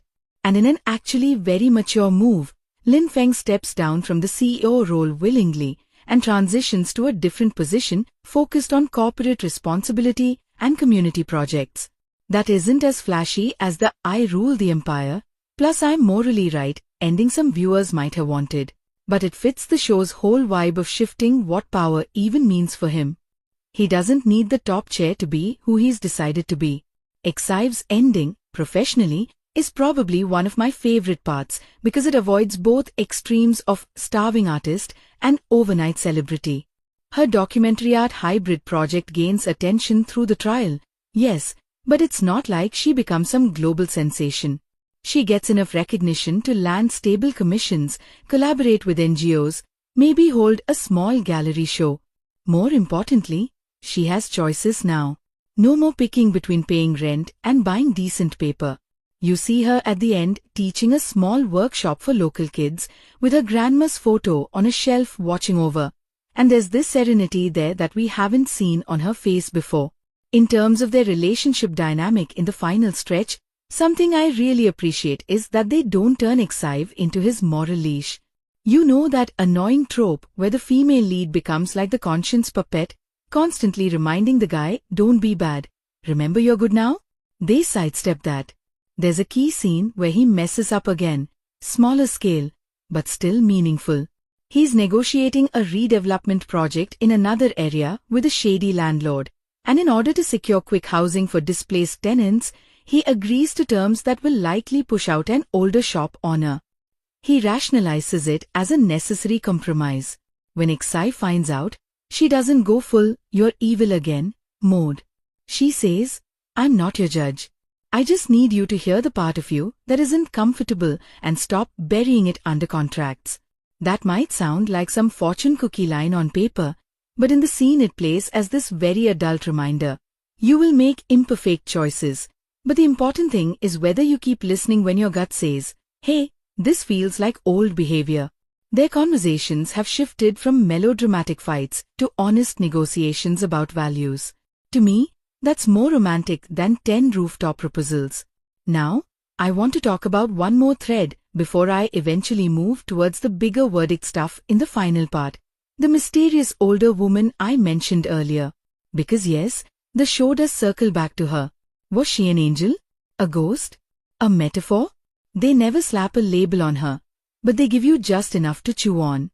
Near the last few episodes, after the main legal arc calms a bit, Feng goes back to that rural town alone. He walks by the little shrine we saw before, and there she is again, sweeping the steps like she belongs there. He's no longer freaked out by her repeated appearances. There's even a hint of wary familiarity. He leaves an offering, just a simple bundle of flowers, and says, almost to himself, if the years bent for me, like you said, I don't know if I did enough with it. She looks up, squints at him for a long moment, and then hits him with something like, regret is a slow eater. If it's still biting you, it means you're still alive enough to feed it. That's not a curse. Is that a totally cryptic line? Absolutely. Did I rewind it 3 times? Also yes. He laughs this tired little laugh and asks the question we've all been wanting him to ask. Was it you? Did you send me back? She tilts her head. This is where a lesser show would go into a flashback of her as some cosmic judge. But here, she just says, who else would give you more time but the people you owed it to? Then she walks away. You can interpret that a lot of ways. Maybe she's the embodiment of the town, or of forgotten victims. Maybe she's literally no one magical, and he's reading meaning into a random kind stranger. The show doesn't confirm anything. I kind of love that. Keeping that slightly supernatural edge unpinned lets the story stay more about human choices and less about a fantasy rulebook. It also threads nicely into the visual of Exive later going to that same shrine at the very end, leaving her own flowers, as if she's acknowledging the weirdness and the weight of everything that's happened without needing a diagram. From a craftsmanship point of view, those scenes with the older woman are shot in this very earthy, grounded way. No halo lighting, no weird filters. She's wearing plain clothes, her broom is old and frayed, the shrine is modest. The sound here is heavy on crickets, wind, distant dogs, that sort of thing. It feels like the show saying, if there are miracles, they look like this, ordinary, almost unnoticeable, happening in the margins. Alright, I've been mostly praising or at least admiring specific choices, so let me poke at some of the things that didn't quite land for me in this back half, because it's not flawless and I don't want to sound like I've joined its fan club without a membership exam. First off, the corporate realism, like I hinted, gets wobbly. There are scenes where billion-level deals are signed in what looks like a co-working space conference room with 2 signatures and a handshake, and I'm sitting there going, where are the 20 other lawyers? Where are the regulators? I know, drama time is short. You can't show every due diligence meeting. But sometimes the shortcuts are so blatant they pull you out. There's a particular bit where overnight, because of one news story, stock prices plummet, the board calls an emergency vote, and one speech completely changes everyone's mind. I'm sorry, no. Investors in reality have the attention span of gnats and the memory of elephants, not the other way around. The legal stuff too, while emotionally satisfying, sometimes dips into law and order, drama edition. A witness bursts into the courtroom right at the perfect moment with a piece of evidence that somehow no one else uncovered. The judge delivers these eloquent, almost poetic lines when issuing orders that made me cackle a little, because most judges I've seen barely string 3 adjectives together in a ruling. If you're someone who needs your legal plots airtight and brutally accurate, you're probably going to be rolling your eyes here and there. For me, the emotional truth was strong enough that I forgave most of it. But yeah, it's not documentary level. Second, there's this small side plot with Mei Lan, ex-Ive's best friend, and a potential love interest in the latter half that felt tacked on. They bring in this journalist who's covering the lawsuit, he and Mei Lan bicker a bit, share a couple of late-night editing sessions, there's clearly something sparking, and then it kind of fizzles with a vague hint of maybe someday. On one hand, I like that not every relationship is forced to fully bloom on screen. On the other, the amount of screen time they gave him in the back half made me feel like they started writing a proper romance and then cut it in post. Some of those minutes could have been spent fleshing out other emotionally rich threads instead of him making cheesy, only print truth comments. Third, and this might be controversial, I think they slightly chickened out with Royan at the absolute end. Not in terms of legal consequences, those were decent, but in how they shaded her inner world. We get one short flashback montage of her as a kid again, alone in that shop, cleaning floors, listening to rich customers gossip. Then we snap back to her in prison uniforms, sitting on her bunk, staring blankly. And that's it. I wanted one real scene of her actually wrestling with herself, not just visually mirroring the poor child to jailed woman arc. To be fair, the show's focus is not on rehabilitating her, and maybe giving her an extended introspective scene would have pulled sympathy in a direction they didn't want. But considering how much effort they put into making everyone else's inner shifts feel layered, the end of her arc feels abrupt. Like they were afraid that if they gave her even 5 more minutes of fleshed-out emotion, viewers would turn around and go, "So we're forgiving her now?" when that wasn't the point. I get it, but it still left a slight hollow note in an otherwise well-handled downfall. Finally, the whole metaphysical, how and why did he get reborn concept, which I praised for staying mostly in the background, does occasionally feel like the writers wanted to do more but either ran out of episodes or lost their nerve. There are these scattered hints, the older woman, a few dream sequences where he hears overlapping voices from both timelines, a recurring motif of clocks stopping at certain key moments, but they never quite cohere into a clear internal rule set. For some viewers, that mysterious fog is going to be part of the charm. For others, especially people who like their fantasy logic tidy, the vagueness might feel like a cop-out. Personally, I'm fine with it staying in the maybe karma, maybe coincidence, maybe a grand cosmic glitch zone. But I do think they could have sharpened the thematic link between the magic and the message. Was the rebirth granted as a reward, a punishment, a test, a random second chance? The older woman's line about the people you owed it to suggests it's not about him being special, it's about unfinished accounts. But that idea never gets fully voiced by anyone else, which makes it feel a bit like an afterthought instead of a spine. That said, the emotional spine, which is what matters to me more, stay strong all the way up to that final shot. And I want to talk about that shot because it's one of those endings that's simple on the surface but says a lot if you sit with it. The last scene we get is not a wedding, not a baby, not a giant company ribbon cutting. It's Lin Feng and Xive at that same seaside villa where they met as kids, now renovated as a small community center, an art space jointly funded by what's left of his money and some grant. Kids are flying kites, there's paint on the walls, someone's playing off-key guitar in a corner. They're not alone, that's important. Mei Lan is there. Su Minghao is there with some scruffy found family interns, a few of the townspeople from the lawsuit arc wander in and out. It's not a private fairy tale. It's a shared one. Xive is hanging one of her new pieces on the wall, a blend of sketch and photograph of the river, now healing but still scarred. Lin Feng is helping some kid untangle a kite string. The kid complains, it's too hard, and he laughs and says, then we do it slowly. The camera lingers on that, obviously calling back that childhood line about walking slower so you remember. Then, in a mirror of the very first childhood flashback, Xive brings over 2 ice creams from a cooler, both already starting to melt in the sun. She holds one out to him, grinning, hurry up before it turns into soup. He takes it, looks at the drips, and says, it's still sweet, echoing exactly what she said as a kid without even realizing he's quoting her. She catches it, though.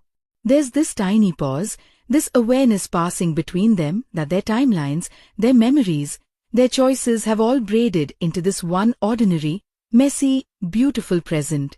No magical sparkles, no voiceover. Just them, caramel dripping on their hands, sun too bright, wind too strong, kids yelling in the back. The very final frame is not on their faces, it's on the kite in the sky. It stutters, dips dangerously close to crashing, then catches an updraft and steadies. You could write an essay on that one shot alone about control versus letting go versus trusting the wind. Or you could just let it hit your gut and go, okay, they're going to be okay, not perfect, but okay. Which, honestly, is all I wanted for them after watching them drown for 30 episodes. I want to get more into how this drama stacks up against other second-gen series and why certain choices made it feel a bit more grown than the usual rebirth revenge formula, plus who I think this will and absolutely will not work for as an audience. And I also need to actually answer the big question. Did I, as a drama-obsessed human with way too many reincarnation plots under my belt, feel like the emotional payoff matched the build-up? So let me dig into those comparisons, expectations, and my personal reaction roller coaster before I wrap this up properly. Alright, lean in, because this one starts like a quiet punch to the ribs and then just keeps twisting. Today we're diving into Tak Lagi Jadi Nona Yang Salah, a 2026 melodrama with reincarnation, revenge, and the kind of second-chance romance that makes you argue with your own reflection at 3 a.m. You're watching Story Frame Recaps. I'm so glad you're here. And if you live for character-driven chaos with pretty lighting and messier hearts, slide that subscribe in while you're here, no pressure. It just means I'll find you when the next heartbreak binge drops. Okay, let's talk about Su Lin Feng, let's talk about Lin Xive, and let's talk about how this show sold me a fantasy about rewriting fate and then asked me if I'd actually be brave enough to change anything. We open with a businessman who's already a ghost of himself. Past life Su Lin Feng is introduced in bitter grays and ice blue glass, everything about him manicured and miserable. He's the heir to a conglomerate empire, so the watch is expensive, the voice is low, and the shoulders carry entire boardrooms. But he's married to a woman who, let me be blunt, turns love into a weapon. The past life wife doesn't cackle or slap. She smiles like cut glass and stages betrayals with a silk glove. That's the tone. It's not hysterical, it's surgical. And the first episode basically euthanizes him. His downfall is clean, elegant, and heartbreaking. The show lets him crawl through betrayal with a kind of slow horror usually saved for prestige thrillers. By the time the credits roll, I had that nasty feeling in my chest, like I'd swallowed my own pride and couldn't cough it out. Then the reset.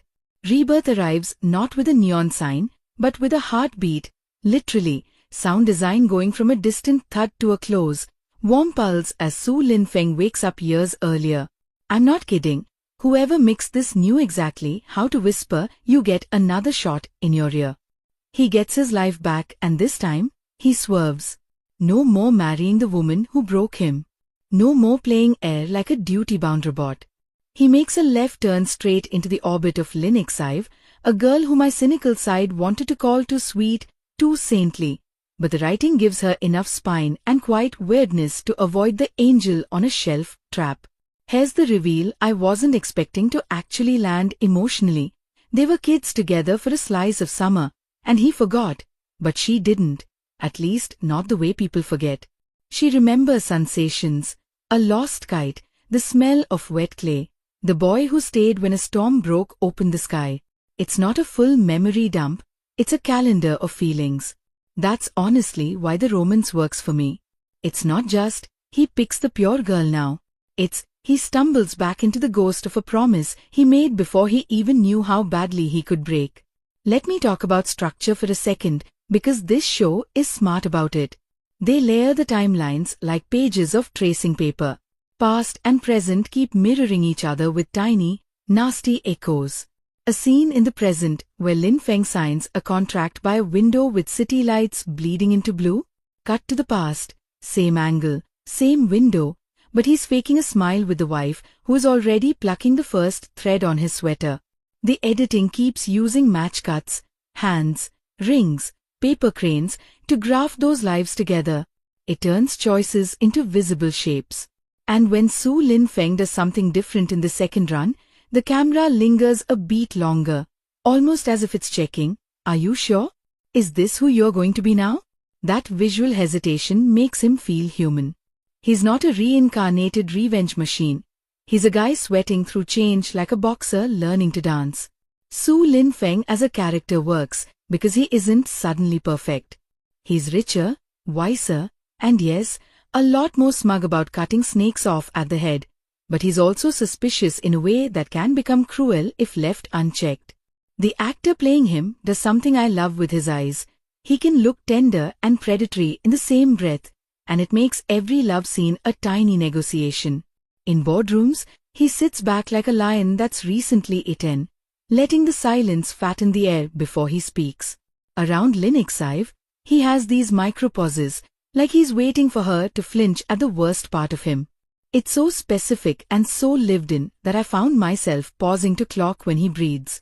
And you know what? That's when you know an actor's cooking.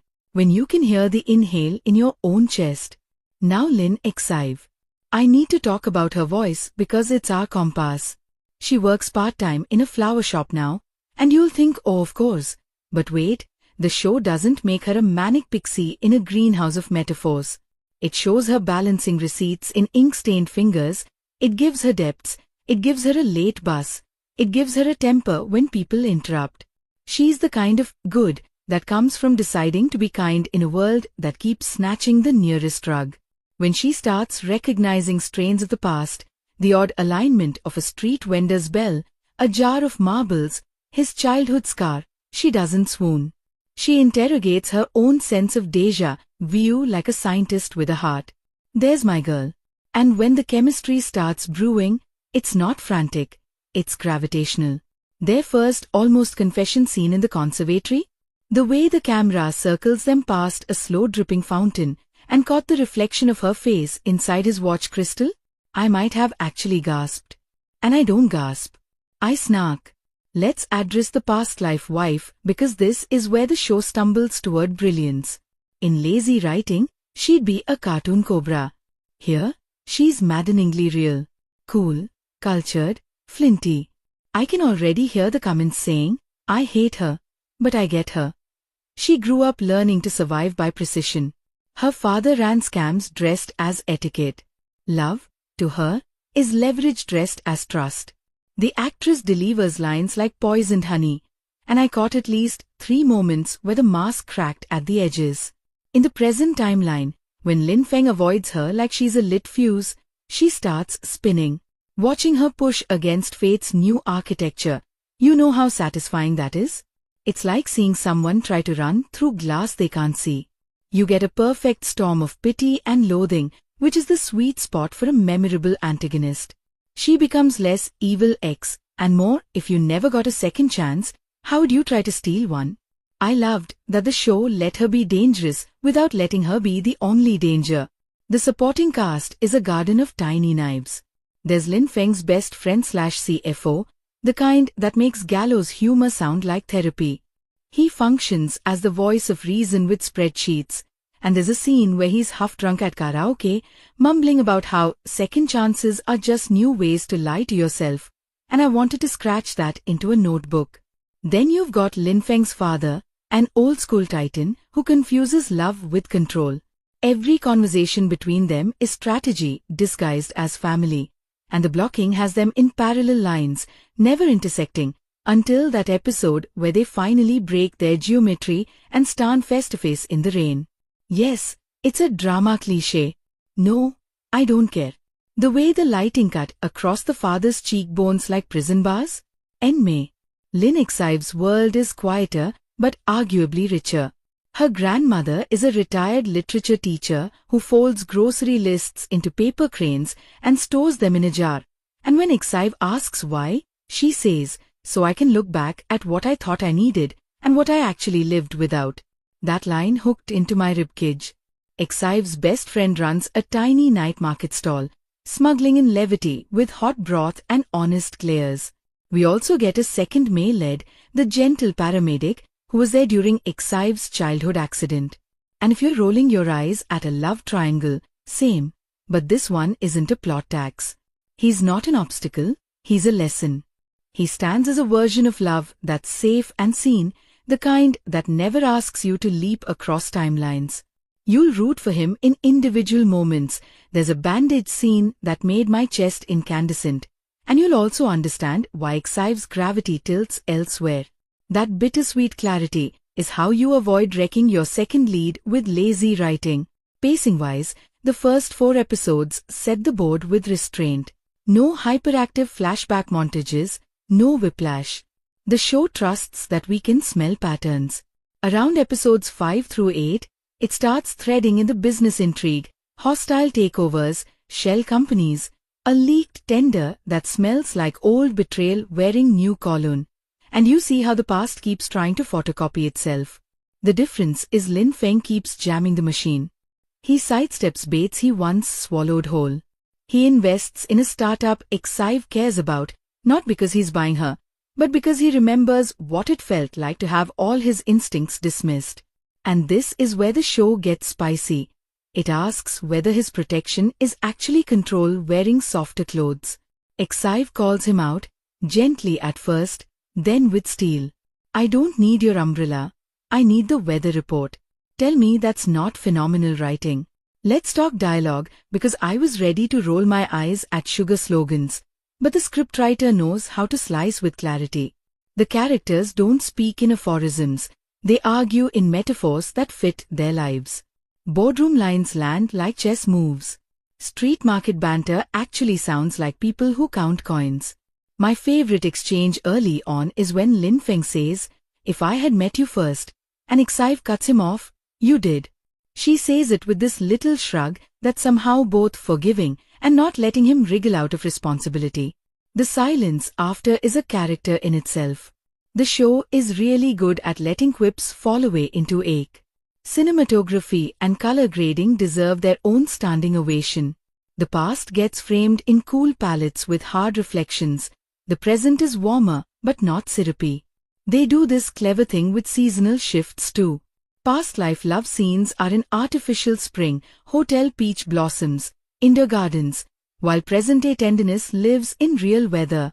You can feel the damp of autumn on their coats, the grit of snow melting on a curb.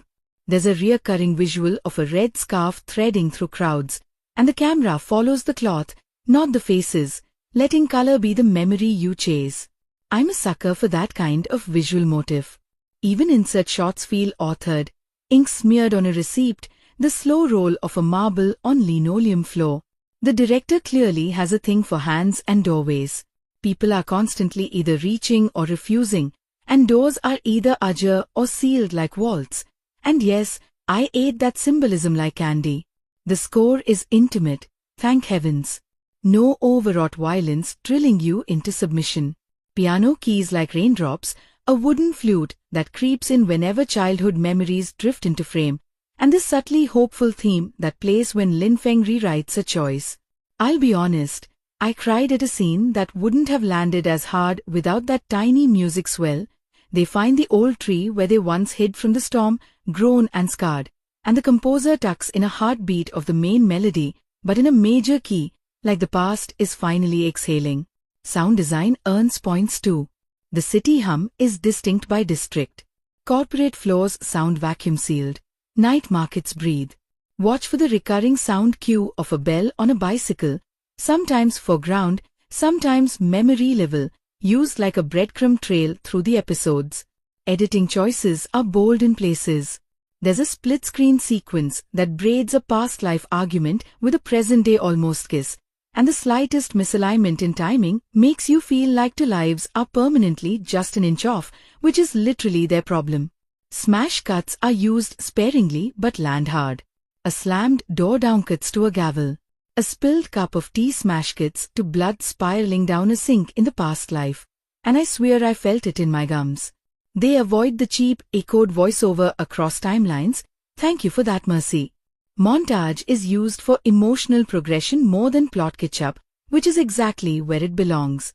Costume and set design pull more weight than you think. Lin Feng's suits shift from armor to textile memory, rigid charcoal to softer navy too. Eventually, a cardigan moment that made me pause and go, oh. He's letting himself be comfortable. The past life wife is always dressed in precise geometry. Chevron patterns, sharp collars, a ritual of control. Lin Exive avoids the obvious pastels mean purity trap. She wears earth tones, faded reds, sun-washed blues, garments that look lived in. You can judge how safe she feels by the length of her sleeves, short when she's at ease, pulled down when she's guarding herself. Their homes mirror them too. Lin Feng's penthouse starts as a glass museum, all edges and echo, and gradually accumulates softness, an ugly but loved mug, a plant that refuses to die, a photo that isn't staged. Exive's apartment is a mosaic of thrift and memory. Stacks of books with cracked spines, a crooked lamp with stubborn loyalty, a chipped ball that holds lucky coins. It's the kind of interior that makes you understand why he keeps showing up. The directing style stays patient and fiercely intentional. Scenes are blocked around invisible power lines. One of my favorite staging moves happens in a boardroom when Lin Feng deliberately takes the junior chair and watches men with generational arrogance talk themselves in circles, trying to understand why their old tricks bounce off him. In romance scenes, the director isn't afraid of space. They let shoulders angle, let knuckles hover. A breath is an event. It's old-school restraint in a binge-hour climate, and I respect it. When the camera finally rushes in for a close, you feel the permission being granted, not just taken. And holy plot twists, they did not slack. There's a reveal around episode 12 that recontextualizes a childhood scene without undercutting it. You learn why their memories don't line up cleanly. And it's not amnesia, it's guilt. That's such a smarter choice. We get answers to why Lin Feng never remembered the girl by the storm tree, even though she remembers the boy with the muddy shoes. The explanation is actually a case of mistaken identity that morphs into chosen identity. And I audibly muttered, "Okay, you got me," at my screen. The writers resist the cheap twist trap. Instead of deploying shock just to keep us awake, they line up the dominoes so that when something falls, you get that delicious awe moment, shock with aftertaste. And when the show does hit you with something sharp, a board member with a secret alliance, a betrayal that isn't from the direction you're staring, it feels like the story holding up a mirror and asking, "You thought only this person was capable of that?" Chemistry check, because you know I'm picky. Our leads crackle without short-circuiting the plot. They don't burn too fast. The show gives them the right balance of tenderness and friction.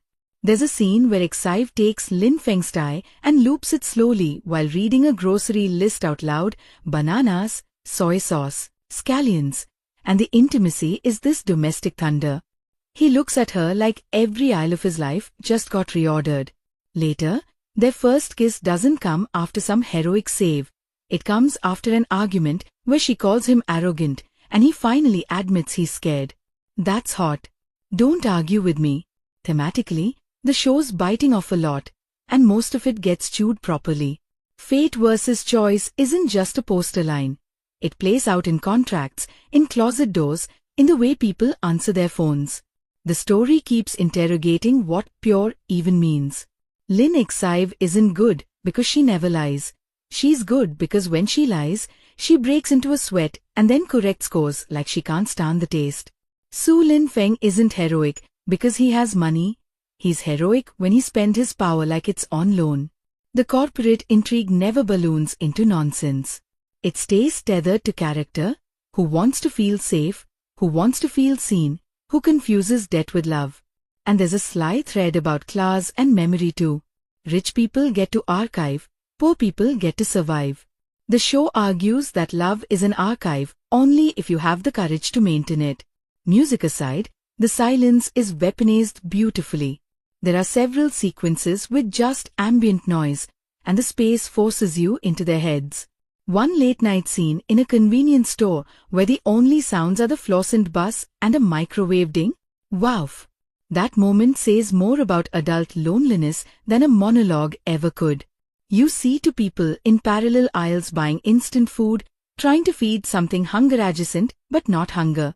It's artful without shouting, "I'm art."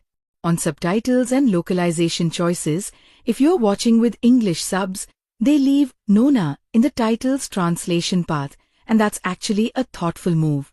Miss doesn't quite carry the same cultural charge here.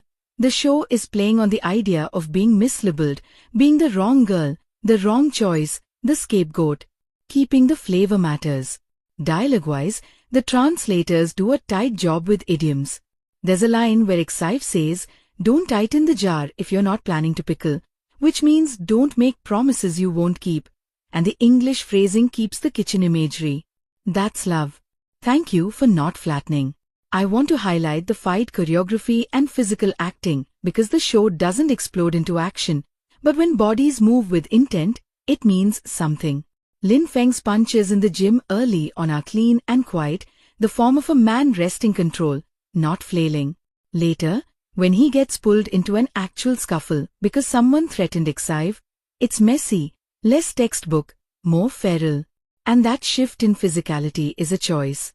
Exive's body language arc is a whole thesis. She starts the show small in public, shoulders slightly folded, voice kept warm and low. When she begins to feel safe, she takes up bench space in the most ordinary way. Back down, elbow out, laugh untucked. Watch her hands when she's lying. She tucks her thumbs. When she tells a truth she's scared of, she flattens her palms. The attention to detail deserves screenshots and a mood board. Let me talk briefly about the office politics subplot that quietly crushed me. There's a junior analyst who gets swept into the fraud investigation. She's eager, she's competent, and she's invisible to people in power until she isn't. The show lets her be instrumental in catching a shell company shift, and it refrains from turning her into either a saint or a casualty. She gets credit, she gets yelled at, she gets a raise that's meaningful and not magical. This is such a tiny arc in a big show, and it matters because it sells the idea that change isn't only in grand gestures. The orchestra of a corporate redemption is played by people who don't have business cards with gold foiling. Yes, I clapped. Quietly. On my couch. Alone like a gremlin. Symbolism fans, pull up. Water is everywhere, but used in specific moods. Past life's water is polished and framed. Hotel pools, cut glass tumblers. While present water is unpredictable, rain on tile, gutter drips, sweat slipping down a temple.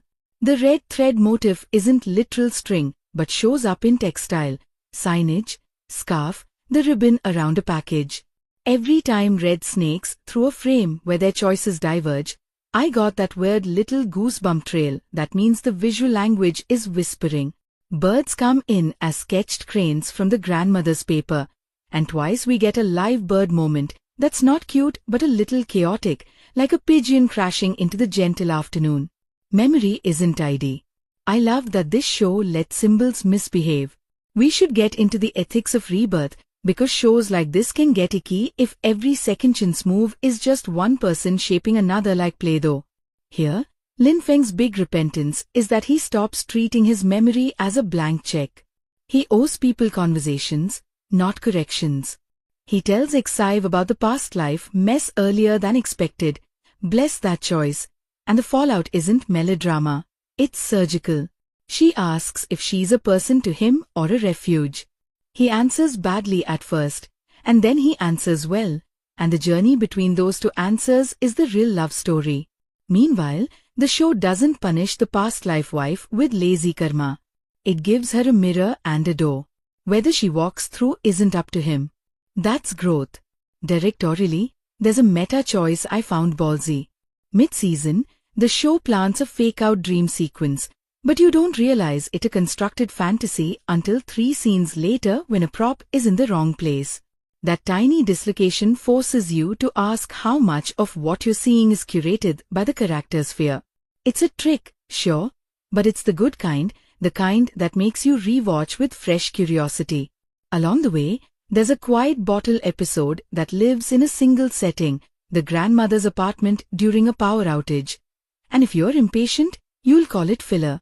If you've ever loved someone across grief, you'll call it church. The candles, the old radio, the way shadows make all their faces look like the kids they used to be. It's filmmaking with a pulse. Is it perfect? No. There are 2 points where the pacing goes gelatinous. One mid-arc misunderstanding drags an episode longer than it needs to. And yes, a certain villain monologue in a parking garage gave me déjà gag. But the show tends to recover quickly with emotionally satisfying reversals. When a trope appears, it's usually carrying something sharper in its pocket. The accidental overnight stay isn't played for cutesy scandal. It's used to force people to talk in the kind of 3 a.m. honesty that daylight always dilutes. The public humiliation at a gala gets retooled into a microphone drop where the person you thought was the target flips the entire room using a truth everyone was too polite to say. That's the writing team flexing restraint and then releasing it like a rubber band. Let me gush about a single scene because I'm still thinking about it.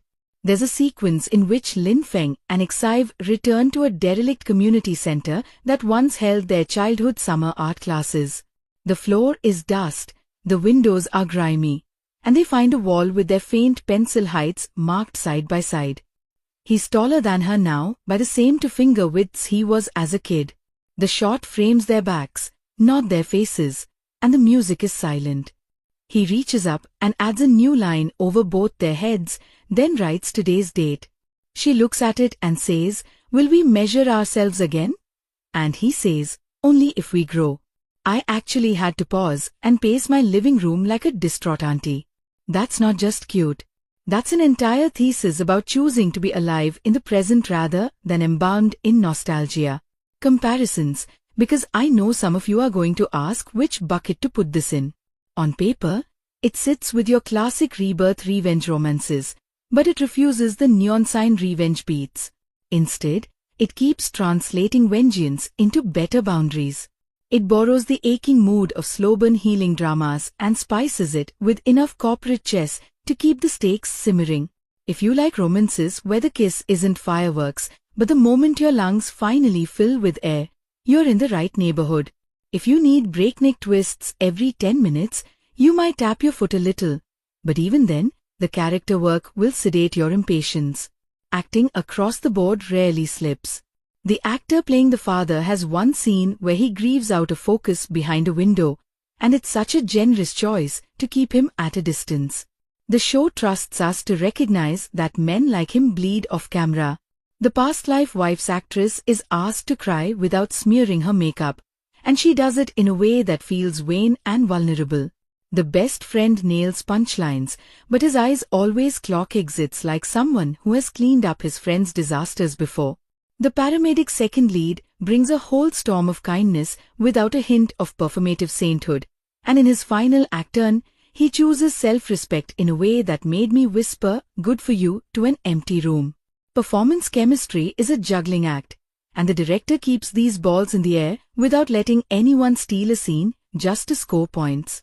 Cultural themes pop through in ways that don't alienate an international audience. Filial duty is a rope tugged from both ends. Appearances aren't vanity, they're moral currency in certain rooms. Gossip is a political tool, not just noise. And I appreciated the specificity in food culture. Meals are where forgiveness gets attempted. There's a dish that shows up twice, a bitter herbal soup the grandmother makes when someone's sick, and it evolves from punishment to comfort. Later, Feng cooks it badly, and you can practically taste the apology. I swear if smell-o-vision ever becomes real, this show will be illegal. There are small visual Easter eggs that reward you. The wristwatch that fogs when Feng lies. The potted plant that thrives in Xive's window and immediately droops under a cold office lamp. A recurring alley mural that keeps getting painted over and repainted, each version changing a single detail in a way that lines up with the plot beats. The production design team is basically leaving love letters for attentive viewers. It's generous television. I've got to touch on how the show handles forgiveness because that's the slippery one. Does everyone get a redemption? No. Thank goodness. Some people just get caught. Some people keep running. But the show draws a thin, clean line between apology and amends. One character, no spoilers, delivers the most honest sorry I've heard on TV in ages. I'm not asking you to let me back in. I'm asking you not to let what I did be the last thing about me you remember. If your ribcage doesn't do that involuntary wince smile of recognition, I can't help you. From a technical point, the lighting avoids the soap glow trap. Night exteriors embrace sodium vapor orange and blue LED conflict without turning the frame into a rave. Interiors actually respect practicals, meaning lamps look like they're doing work and not pretending. When romance needs polish, they give you bounce light glows off warm walls. When pain needs exposure, they go overhead and honest. Shadow use in the office scenes reads like a map of who is telling the whole truth. Whoever ran the gaffer team deserves a soft chair and a hard drink. If I had a single wishlist week, it would be trimming to subplots that nibble around the mid-range. One competitor arc feels like a rerun of a better scene from 3 episodes prior, and an online scandal storyline dips its toe into the shallow end of social media without committing to the ugliness. The show is most alive when it keeps the stakes inside rooms where people can smell each other's fear. The digital smearing never quite reaches the level of viciousness we've all seen screenshots of at 2 a.m., and maybe that's mercy, but it also reads a hair sanitized. Anyway, file this under shows that pretend to be about second chances and are actually about the first time you choose differently on purpose. I can't stop thinking about the little kid versions of them, wet and shaking under that tree, and how adulthood sometimes feels like spending years trying to get back to the smallest true thing about you. The writing knows that, the actors know that, and the camera knows that. There's a late episode beat where Xive looks at Feng sleeping on her couch, his tie loosened, his mouth slightly open, not attractive at all, and she laughs this soft, startled laugh like she just found out the ocean fits in a teacup, and in that moment, she sees the whole ridiculous miracle of it. Not the myth of fated souls, but the simple, sloppy grace of liking who he is when nobody's watching him be Su Feng. The camera holds, her smile trembles, and then the moment just exists. No fireworks, no music punch, just a human heartbeat choosing to stay in a small room where someone drools a little in his sleep. That's when the show earns the romance. Not with grand gestures, with breath. From there the late season stretch raises the heat without frying the dish. The business plot doesn't blow up into cartoon villainy. It keeps skin in the game for everyone we actually care about. Our cool-headed CFO best friend finally stops being the sarcasm sprinkler and puts his neck on the line. ghosting an internal audit trail that points straight to a board member who has been laundering old grudges under new shell companies. It's not a sting operation. It's careful, painful house cleaning. Lin Feng doesn't go full warlord. He picks battles that align with who he wants to be now, which is somehow scarier for his enemies because there's nothing to predict in a man who refuses to repeat himself. You can feel the show asking you if maturity is just another word for strategy, or if it's courage with a better haircut. I bought it. I bought all of it. One of the boldest choices they made pays off right here. Because Lin Feng laid his reincarnation cards on the table earlier in the run, the final doesn't waste time on a last-minute truth bomb implosion. There's no, you lied to me for 20 episodes, meltdown. Instead, we watch two adults disagree, recalibrate, and then fight the same dragon side by side. It's strangely exhilarating to get a third-act couple who keep talking even when it's hard. When Exaive looks him in the eye and says, "Your fear isn't a reason. It's a weather report," he finally laughs, not unkindly, but like a man recognized. The fear doesn't magically vanish. The choices just happen anyway. That's growth. Messy, sweaty, shoulder-aching growth. The past life wife gets her last dance, and I need to give the show credit for refusing to make her a peanutta. Her endgame is subtle. No screaming in a parking lot, no his tricks with mascara rivers. She thinks she's setting a trap that will make Lin Feng look like he's suffocating the woman he claims to love, an old trick she's used because it always used to work. The trap simply doesn't hold because the people she's trying to manipulate don't play that game anymore. And that defeat hits different. She isn't destroyed by him. She's starved of an audience for her favorite magic trick, and silence is brutal. The writers give her a solitary scene on a balcony with a glass she never drinks. The wind lifts a strand of hair, she watches the city, and for the first time she looks small in her own frame. Not absolved, not damned, just a person who has run out of versions of herself that still function. I'm telling you that quiet is louder than any slap. Second lead stands, I felt you watching with me, and the show heard you too. The paramedic's exit is a thing of grace. There's no martyr act, no poisonous parting shot. He asks Exaive, not for an if only, but for a memory he can keep that belongs only to them. She gives him one, not romantic, not cheap, a shared ritual in the night market with broth that steam signs their faces. He moves cities, not to disappear in shame, but to choose a life that isn't measured in almosts. And in a small, kind scene much later, Lin Feng thanks him, not for stepping aside like this is a victory parade, but for being present during a chapter of her life that taught her how to feel safe. I actually whispered, "Good." Yes, to my screen like a lunatic neighbor. The father arc threads a needle I didn't think they could without stabbing me. We never get the big weepy repentant speech. Thank goodness. These men are forged in a kiln of saving face and equating control with protection. They do not suddenly become poets. What we get is two gestures. First, a small financial decision that hurts him more than he shows, transferring a slice of authority without a power play clause attached. Second, a physical move in the rain where he steps behind Lin Feng, not in front. It's maybe 2 seconds long.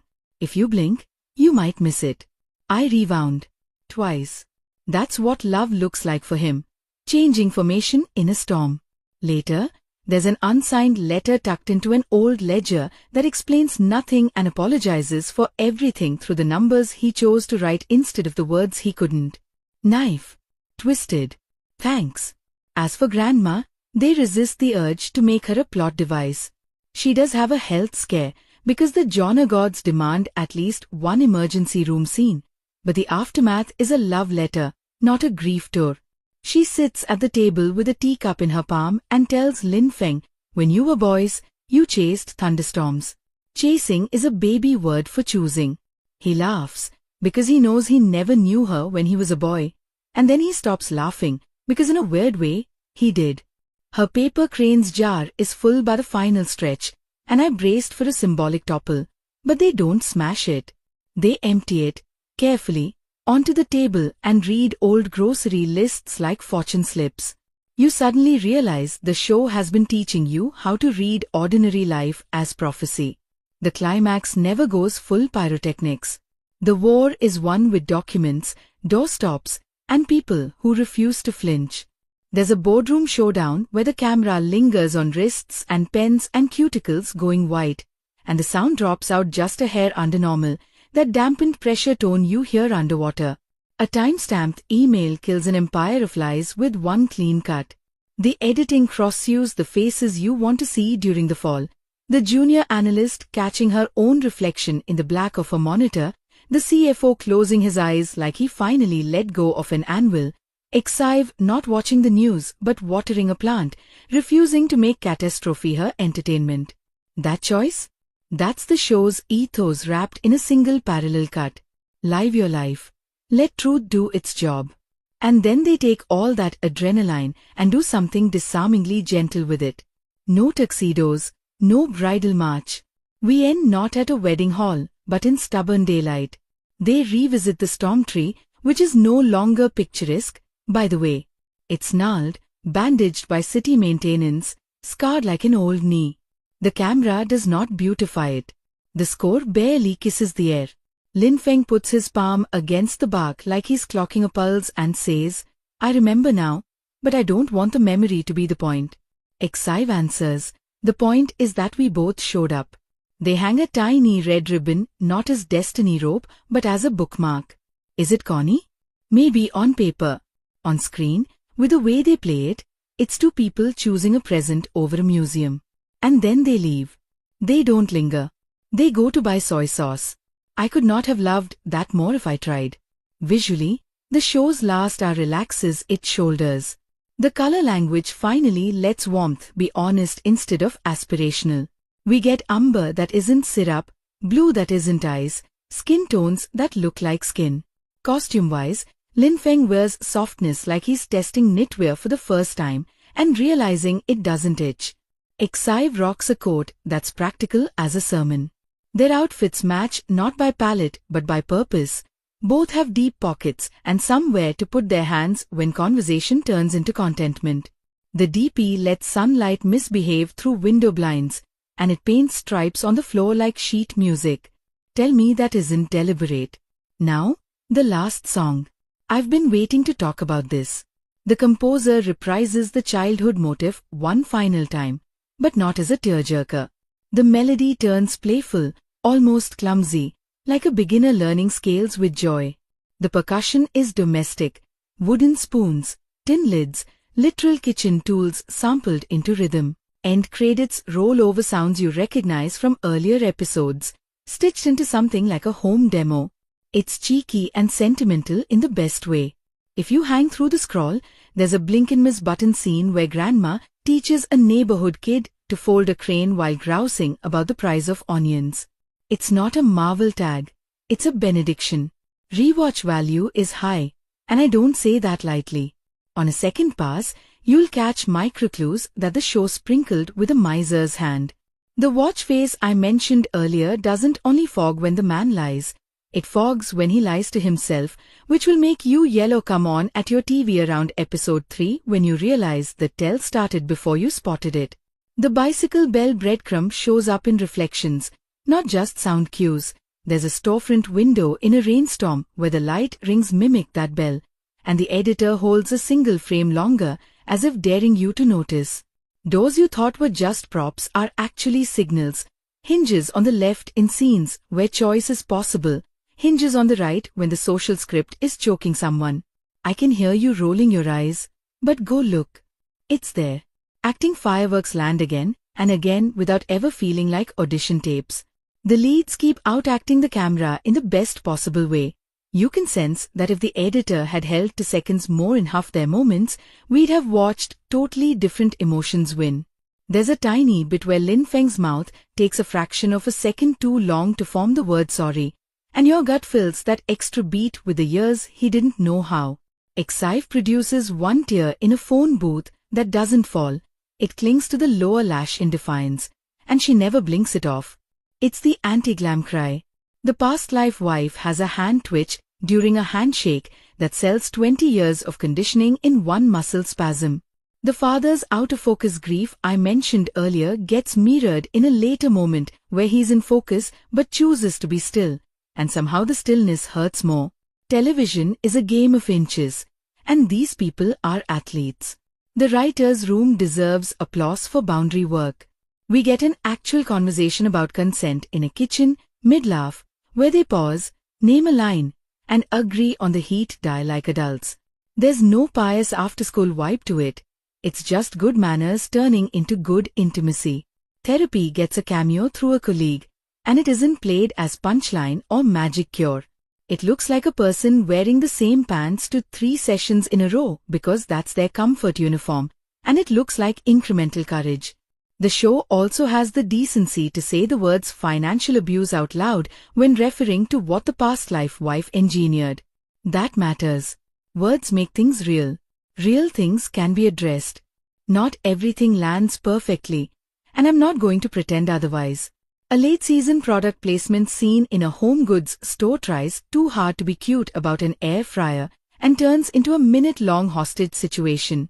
There's also one social media subplot that skims the surface of cancel culture, threatens to say something spicy, and then backs off like a cat who touched a cold cucumber. I wanted one more bite. And a tertiary antagonist vanishes with a transferred overseas line that screams scheduling conflict. Mild grumble. But you'll be over it before the next scene ends because the core story doesn't wobble.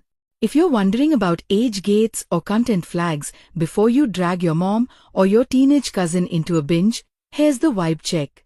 Emotional manipulation in the past timeline is cold and precise rather than graphic. Physical violence is rare and quick. The romance is adult without being sweaty for sport. Corporate stakes are stressful if you've ever worked under a boss who thinks decency is a luxury, but the show keeps panic at bay with competence and actual humor. Grief is present, but no funerals are used as clickbait spectacle. If you made it through slow-burn dramas that reward attention spans, you're fine here. Weirdly specific craft shout-out before I land this plane. Props. The ugly mug that shows up in Lin Feng's penthouse, tan, squat, with an unfortunate brown ring, becomes a totem. Watch who uses it. Watch where it sits in the frame when he feels at home versus when he's performing. Whoever raided the thrift store for that thing, I salute you. Hair and makeup also play fair. You can see roots, you can clock humidity, you can tell when someone slept on a sofa. Bless realism. And location scouting found corners of the city that feel both lived in and slightly mythic without screaming look at our tourism bureau money. Alleys with stubborn weeds. Rooftops with cheap chairs. A park bench that looks like it would leave a splinter if you're not careful. Heaven. So where does Stuck Lagi Jadi Nona Yang Salah sit in the 2026 pile? High. Very high. It's confident without swagger, sentimental without drowning you in syrup, and patient in a way that feels like the writers trusted us to pick up what they were putting down. It scratches the reincarnation itch but declines the easy revenge sugar rush, and somehow makes choosing kindness feel like a plot twist. The romance is both a refuge and a forge. The family stuff stings. The office politics don't bore. The images linger. The music hums in your kitchen the next morning. For a show that could have coasted on trope engines, it asks better questions and offers braver answers. My personal verdict? I'm calling this one a keeper. 9.2 out of 10 paper cranes from a jar you didn't know you were filling. And yes, I'm being picky about the decimal because the scenes tried to sell me an air fryer and a Twitter discourse that didn't exist. Everything else? I ate it up. If you're the kind of viewer who watches with your whole chest, who pauses to rewind a hand grace, who texts a friend at midnight to argue about whether a cardigan counts as character development, this is your next week sorted. If you need chases and explosions, maybe save it for a Sunday when your heart is tired of sprinting and just wants to jog with company.